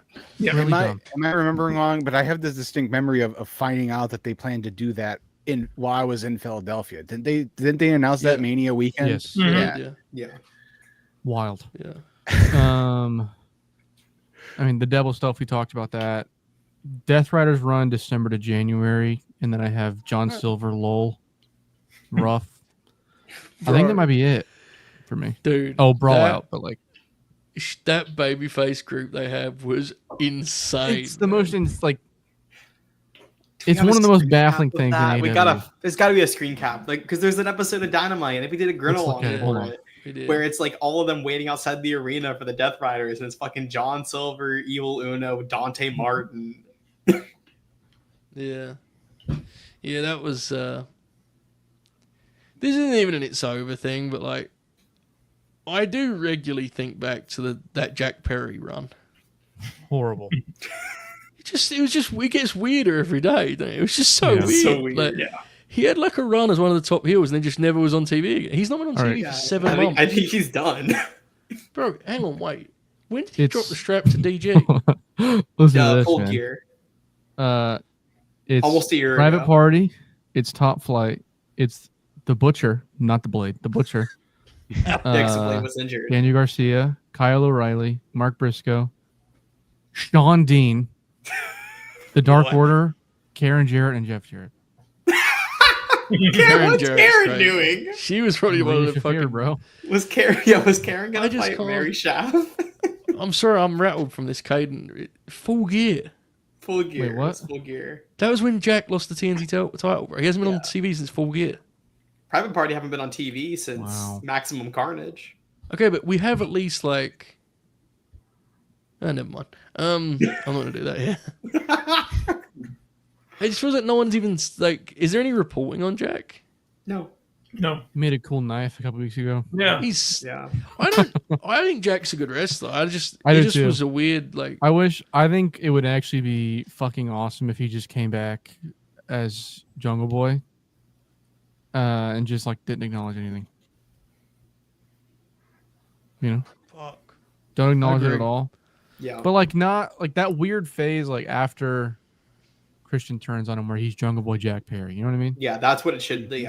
Between the Christian turn and then right before he turned heel, like a month or two. before Yeah. that. He was like, yeah. Anyways. Alright. Is that all of them, Bust? Yeah, I had Brawl Out, but I don't really want to talk about that. So Yeah, fair. That was pretty brutal, but yeah, that's fair. in the Alright, moment, fair it was like this is really funny thing. And then immediately afterwards, it was, oh no, Yeah. it's over. I feel like I had a lot of good bits that were wasted on the wrestling public. They took it a lot more seriously than I anticipated. Yeah. Yeah, it was a rough time. Yeah. It's I still noticed. lingering now where, like, people are taking sides still. Oh yeah. I'm having to, like, unfollow people because they're actively, like, lol Hangman fans. Shut the fuck up. It's bizarre, isn't it? It is bizarre. Weird. And they're, like, 31 years old, not to get too specific. Bro's going to get fucking I'm read gonna out name their drop ID. him, brother. I'm gonna fucking name drop his ass. God damn. Shut up. I get it. Chris, any others you'd like to mention here? Yeah, everyone else seems to have a story of walking out of an arena or stadium dejected. My version of that is WrestleMania 23 when John Cena beat Shawn Michaels. I was very upset at that. There were loud Cena sucks chants all throughout Ford Field as we filed out of the building. At least that's how I remember it. And then I'm gonna call my shot here into a future one. I think Cody's getting booed on Sunday. That's gonna make me very mad. I That's mean, an if he is there does- anything coming up that we think could be an It's Over match? Oh yeah, lots of them. Yeah. No, yeah. Yeah. Any specific ones? I think. Let me word this. Oh, well, you know Uh, something now. I know that. I think there's always turbulence ahead. I'll leave it there. But Okay, awesome. I think things are always challenging, and I think whenever you have. Anyway, back to what Chris was saying. Sorry. Sunday. If Cody gets booed, they'll have no one to blame but themselves because John did the best fucking promo he's done in about 10 years tonight as a babyface. Yeah. Yeah. So Bizarre. like Oracle says, is it a swerve? And like, it could be like, because I wasn't convinced. You all were talking about him, and I said on Wednesday, I wasn't convinced that he was just going to up and turn face. Well, prove me fucking wrong. He went and did it before the match even happens. So That's wild. So yeah, unless it's a swerve and he does something dastardly to keep the belt on Sunday, like I don't know. The whole go back to what I said Wednesday. The whole fucking thing's It's bizarre, isn't it? It's so muddled and like it's very strange, very, very strange. I will say this, I'm intrigued because I want to know what their plan is, which is, probably not the ideal way to watch wrestling, but it's how my brain works, so that does intrigue me. Speaking of SummerSlam, we'll quickly do this here. Obviously, we're doing both shows, both nights for Grin-alongs. Tomorrow night is free, folks, so you can hang out. If you're watching this, you can watch that. It's going to be free. Watching Saturday SummerSlam together. I think Oracle's going to be there. Buster, I think you're going to be there for some of that, right? Nobody's going to be there. I'll be there both nights. There you Breaking go. news. So it's going to be a great time. Sunday, we're going to be behind the paywall, but Saturday, we're going to be free. To give you guys an idea of the antics we get up to when the wrestling's on. And we're going to get to watch a Karrion Kross match together as a family. Fantastic. Let's go. Wesley sends a great one here. Been a member for 11 months and says, the entirety of TNA Genesis 2010. This is the night where, to me, there's a bunch of things. Hogan with a four-sided ring and talking about TNA like it sucked the whole time. Yeah. And moreover, when Christopher Daniels lost to Val Venus, that was a direct shot at the fan base. The month prior, CD had worked with AJ on top in the main event for the world title. And the next month, he put over Val Venus clean. That show is bad, and the vibes are horrific. And that's also when they shoot the angle for AJ being like the new Ric Flair, where he puts fucking blonde tips and it's just terrible. Awful. Really bad. 2010 TNA is the only rival to 2000 WCW in that regard. Thank you, Wesley, for being a member. Hope you enjoyed the grins. And a great suggestion. Cal sent a super chat. Rhea's 2021 made me deeply depressed. Jesus.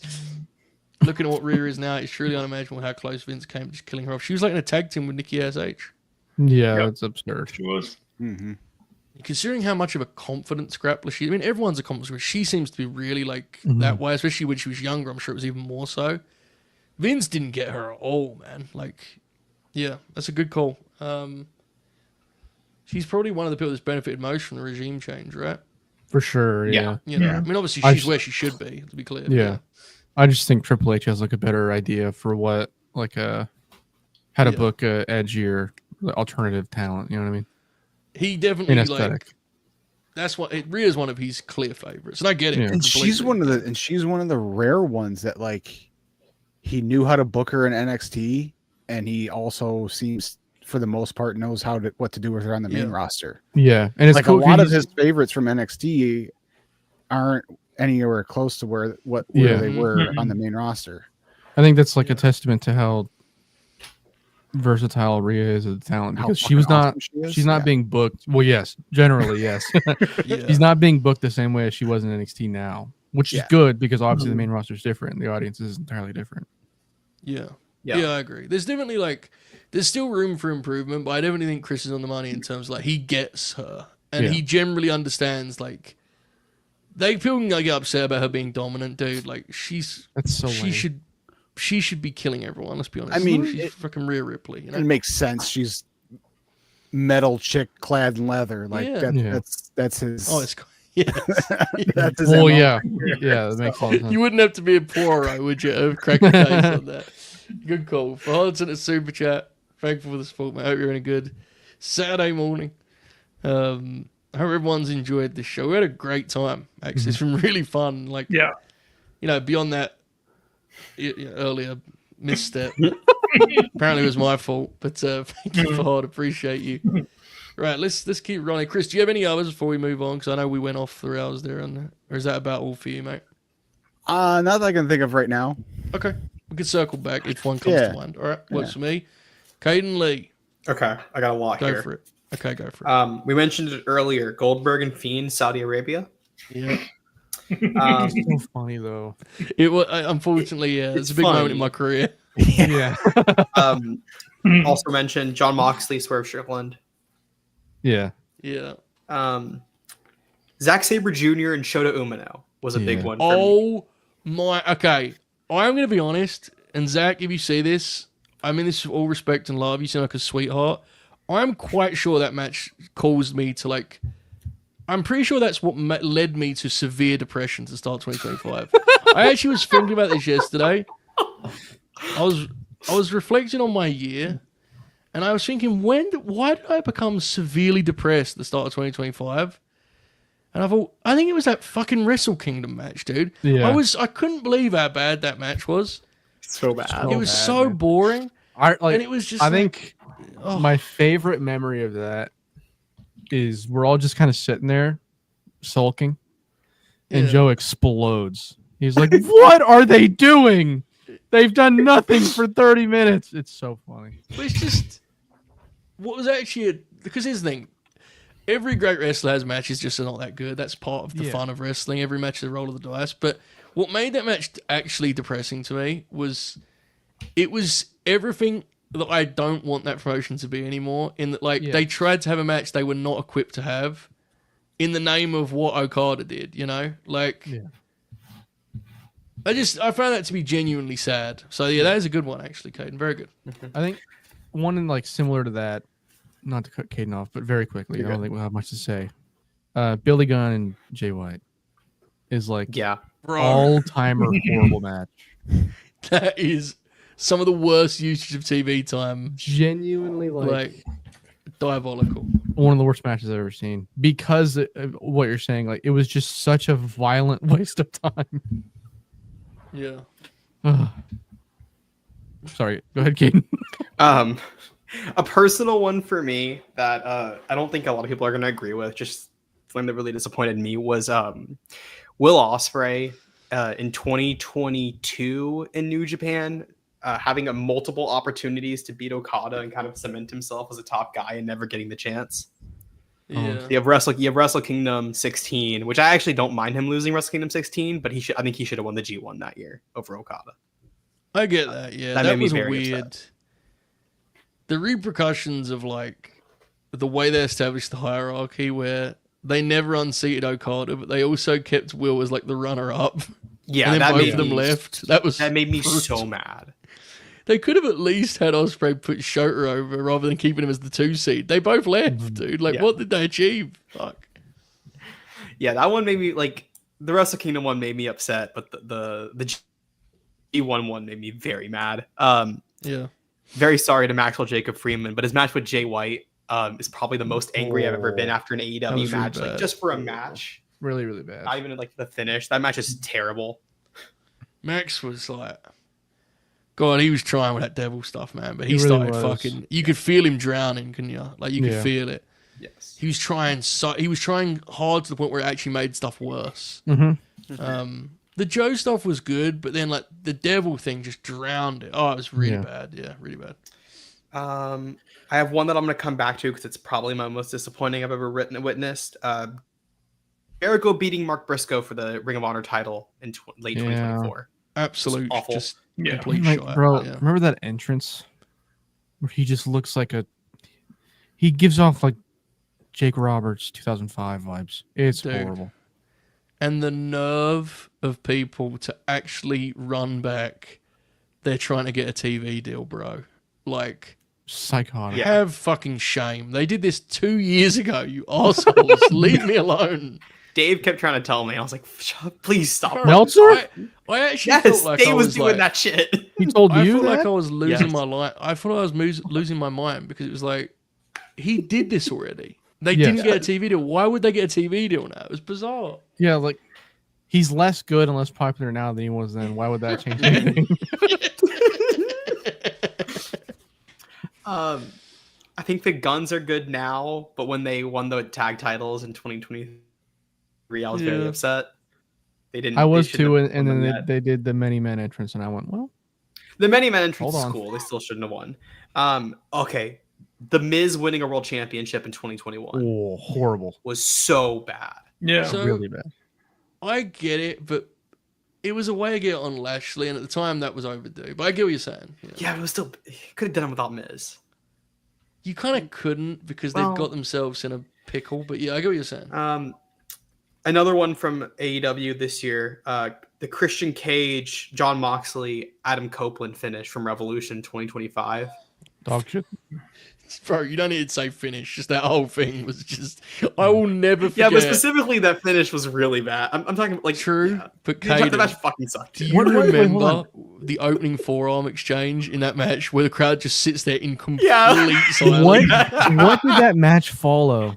I forgot what it was. That was after. Was it after? It was after Fletcher and Osprey, wasn't it? Yeah, Yeah. it was like the idea of John Moxley and Adam Copeland's NWA pervert match following like the match that the crowd was so They had obviously no like, there for. chance, bro. They had no Unbelievable.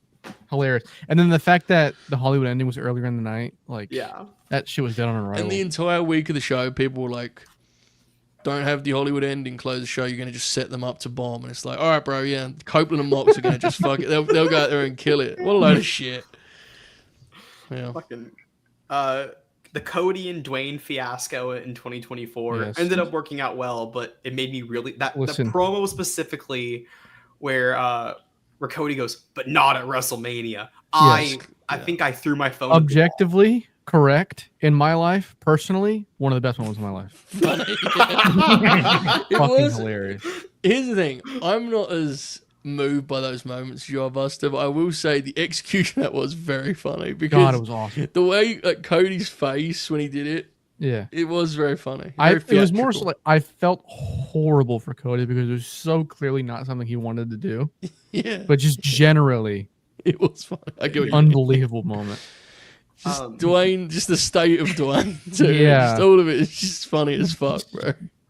Before I forget, this is not on my list, but someone brought up 2021 and Miz and Morrison in that year. The Army Oh. of the Dead zombie lumberjack match that Damian Priest had against, Oh, I think it was yeah. John Morrison. Good call. Yeah. fuck. That was really bad. The Cody and John Cena, Travis Scott Fiend finish from WrestleMania. That was one of the funniest things in the history of It's wrestling. fucking hilarious, but it's That still actually really gets- fucking bad. My brother was so fucking angry, and I was genuinely on the verge of pissing my pants laughing. Like I was just in awe of how it was so bad, and it gets worse because he's now coming back. Like Yeah. that's the level of just fucking brilliance you get in pro wrestling, man. Tremendous. I'll finish with 3 Fed moments. Becky squashing Bianca Belair, SummerSlam 2021. That I think I stopped watching World Wrestling Entertainment for a few months after that. I was starting college, and I went, nope, I don't need to do this anymore. That's another one that like history will never capture how much people were fucking because they circled back. I don't think people will ever realize at the time that was a huge deal at the time. You're 100% right. Yeah, that was bad. Raw After Mania 2023. Yes, that show was god awful. Another fantastic moment in my life. I was fist pumping a little bit, mainly because of what happened before this. The most mad I've ever been at a wrestling moment. I was there in person. I went to LA. I'm sure we can all guess. It's when Finn Balor lost. No, it's fucking Roman Reigns beating Cody at WrestleMania 39. I don't care what happened at WrestleMania 40. I've never been more mad about wrestling in my life. I walked out of SoFi State. I spent so much fucking money on those damn tickets. Yeah. I bought a bunch of Cody merch that weekend too that I still have in my room somewhere. I bought the Nightmare Family jacket. I bought 2 Cody shirts for me and my dad to wear to celebrate Cody winning. Man. I was all fucking in on Cody Rhodes, and then he lost. Dude, and I'll be honest. I had a like childlike temper tantrum leaving SoFi Stadium. I am not afraid to admit that I threw a temper tantrum, and my dad had to be like, "You need to calm the fuck down." I have to be honest. I was legitimately quite concerned about contrarian Alex that weekend because he was there, and like he was obviously a Cody guy, and he was excited to see this man. He didn't even go to night one. It's like he didn't even see the Usos, Kevin, Sammy. Like he just wanted to see Cody win the strap. And I genuinely remember like just thinking to myself, "Fuck, I need to message Alex." Like, and that was when he for a while he said he was like it was over. He's never gonna watch wrestling. Yeah, I'm watching old wrestling. I'm watching the wrestling. That was a moment in time. I think you're right to list that, Kaden, definitely. Yeah, it makes sense. All right, Bobby, take us home, mate.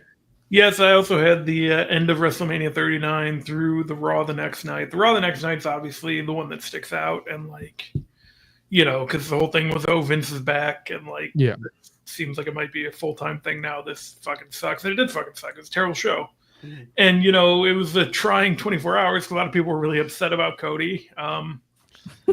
It all worked out, but people will still say, they needed to do that because, Roman, they had to make the story more important. And Roman could have done everything he did that year without having the title. That's absolutely true. The match at 39 is better than the match at 40. So, like... Yeah, I get it. So it's frustrating.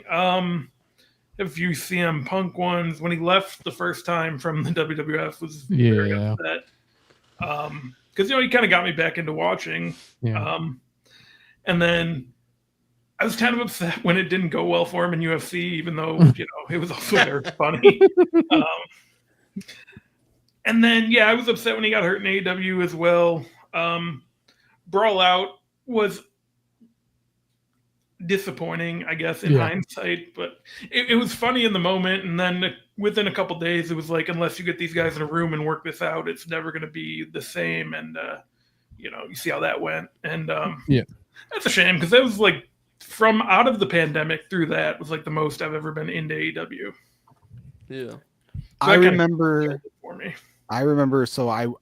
We went, me, my friend Matt, and my dad and my brother, we went to the movie theater to watch that pay-per-view. And I remember in the car on the ride home, I'm scrolling Twitter. I'm like, what the fuck is going on? Like, wait a minute. And I thought, like, I didn't know, are we working or shooting, brother? Like, it was just the most surreal thing I've ever like remember following real time. Yeah, those 12 hours were insane because I was in the car with someone and I getting a ride back to my hotel from the venue, and I go, Punk is shooting on the Bucks right now. And we just laughed about it. And then I went to bed pretty soon once I got back. I was so fucking tired. I woke up that next morning with a text from someone that said, "Hey, just so you know, Ace Steel bit someone." Beast. Look, I understand it's a very serious matter and all that shit. It will never not be funny that he bit someone. I'm sorry, it's so funny. Oh, it's hilarious. funny. The fact that there's that photo of him where he is seemingly posing as a dog and it's before this happened is also very funny. The photo of him and Punk. Yeah. The reason I've never fully got why people was, I mean, I restart this thing. I was not watching that show live. It was my birthday. I watched that show on like a 12-hour delay with my phone off.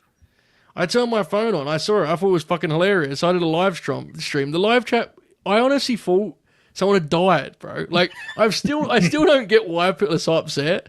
Yeah. I will never get it. But whenever I've joked about it, people get very, very upset. So I feel bad. But I was in bed when it happened. There's multiple people I know in wrestling who have said they almost stopped watching wrestling or making wrestling content because of Brawl Out, and I don't get it. But like, It was I I think fair. Yeah. like I know there was negative reporting coming out of the AEW's locker room before that, but it felt like that really like Open set the off a floodgates. fucking storm. Like where like Yes, every other day yes. you would get like Let me a be clear. five It was select bad. report. It was Yes, bad. yes. And it was I not just a good thing. Yeah. there's no use for it to be like I will now no longer watch this wrestler because they threw a punch at my favorite tag team guy. I just think now, especially, because here's the thing: I think Punk's gonna win the WWE title tomorrow. The Bucks are in great form. Hangman's the AEW champion. It's worked out. It's like It's worth up for all parties. if ever there was a time to think it's funny, Now, please. Yeah. Yeah. And he still bit someone, bro. Like, yes. And Kenny Omega saved a dog. and this was the Everything's week. okay. This is the Mega saved the dog. Ace Steel cut a live promo, swore, paid a fine, and bit a man in the same week, lost his job. Yeah. All in 1 week. And then you went to Like, he's- TNA, right? Or something like that? Yeah, dude. Well, he Yeah, came he's a back, TNA. firstly. Remember, he was a collision consultant? Yeah. Oh my god, yeah. He wasn't allowed at TV, but he would just, Fuck. from the distance, produce collision. I mean, this is the stuff dreams are made of. They really tried to make it work, man. I will never not think this entire thing is really funny. I always thought it was funny. is I will funny. always think it's really funny. It's why wrestling's fucking awesome, dude. These guys are insane people, you know? That's why, like... Anyway, Bob Carroll. What do I have left? I have the WrestleMania 35 hour when I saw the Revival lose and then Hogan come out and then Brock lose. And then still had 6 more hours of the show to do. That was unfortunate. So, let's just work through that. The Revival, your favourite tag team at the time, they lose to Hawkins and Ryder. Yeah. Alexa Bliss is a favourite of yours. Her segment is halted for a Hulk Hogan cameo. Mhm. Can't even enjoy that. Another favorite Brock- of Bob's. Brock Lesnar opens the show, gets beaten. However long was that match with Seth? Tiny, right? Yeah, I think like 3 minutes, bell to bell. They did some shit before, but yeah, like Yeah. Yeah. It's it was about 326. Superb. And then Absolutely superb. the only one I have left is Survivor Series 2021, where they never technically said The Rock would be there, but they sure wanted you to think he would. And God. instead, we got Theory and the egg from The egg! what was it called? 'Cause Notice. It's not Red The One. Red Notice Yeah, egg. Red Notice. And that is Red why Notice. my opinions on TKO are not positive in the slightest. But when people do the thing about, like, Vince at least had some fucking dignity when it comes to... It's like, dude, Egg. like... Just say you think TKO sucks. Do not try and tell me that Vince had some sort of like artistic merit to the way he handled his wrestling. They did the fucking egg as a promotion, dude. Jesus. And no, Amazing. because they did the egg in. I'm pretty sure at one point in the show, whenever they were doing something on Peacock, they showed a Rock ad, and so it played the start of his theme, and the crowd thought he was there. Yeah. So, Bard sends a super chat and says, just watched the SummerSlam prediction video, which was a hell of a time. You can check that on the channel. When are we getting the Betting Weekly show, Jack? Jack was he was immersed in that, wasn't he? It was exciting. There was at one point he started he was so animated. He was just so fired up to clue us in on these things. I think it could be a fun bit. We would have to parody, like... The reason it's funny to me is because we don't have a sponsor.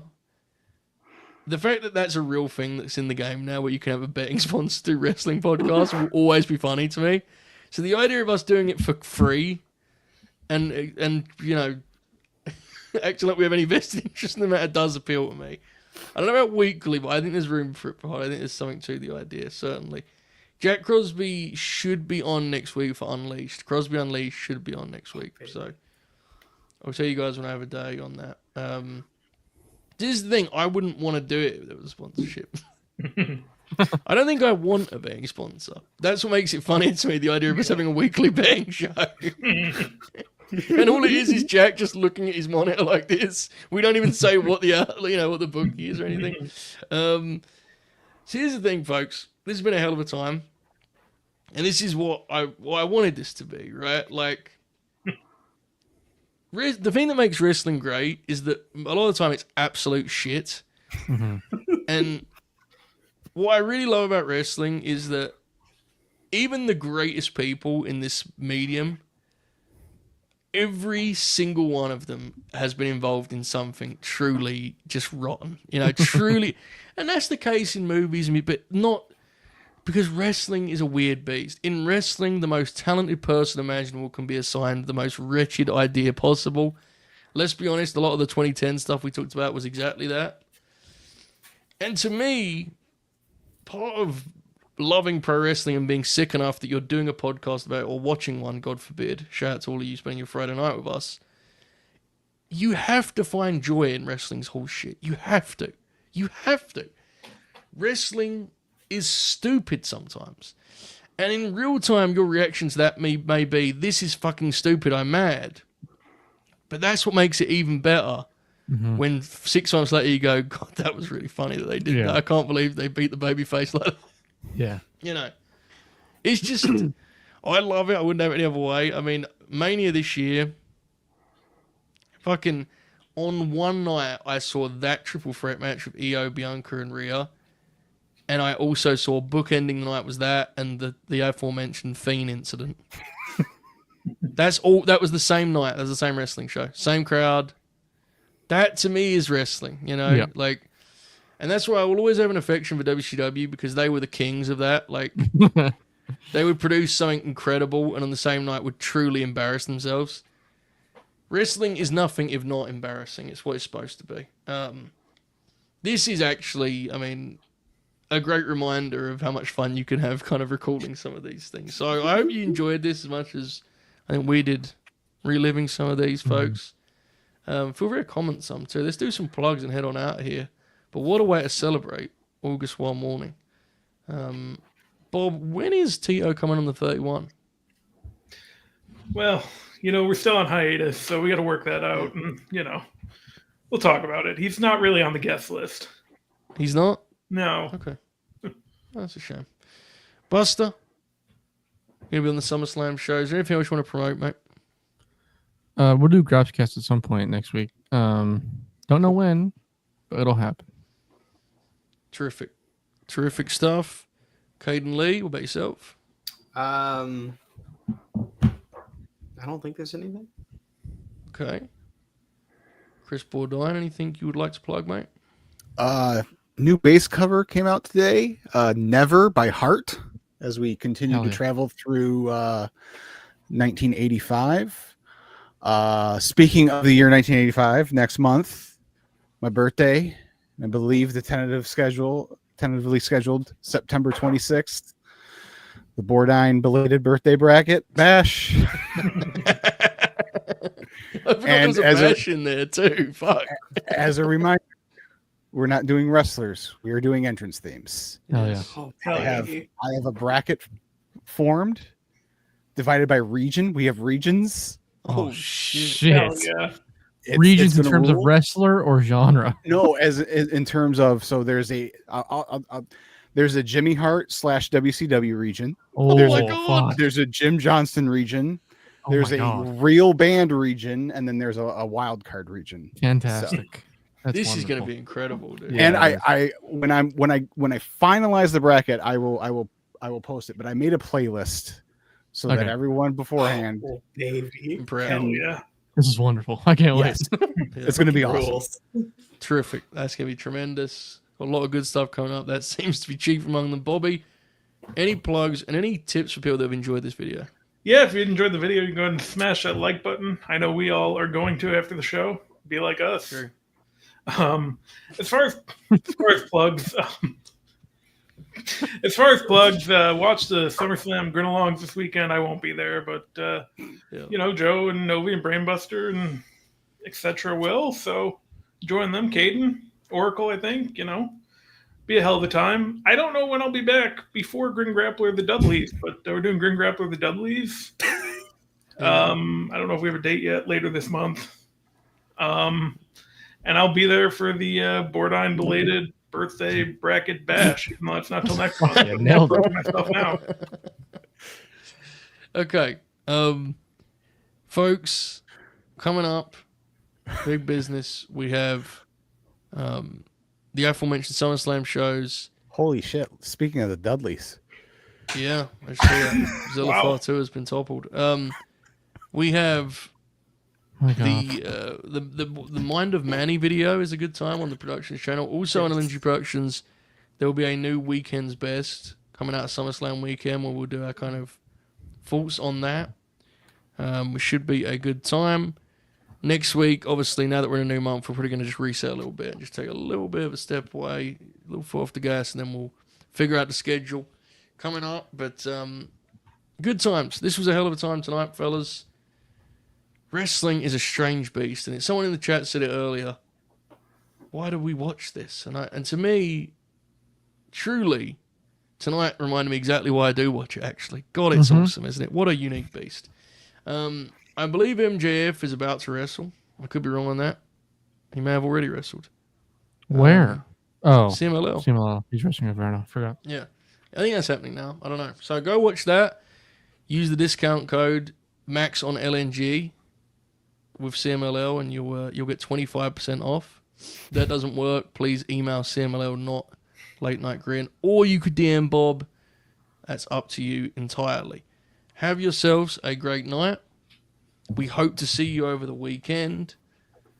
Keep grinning, all how, and enjoy this outro. Goodbye, folks.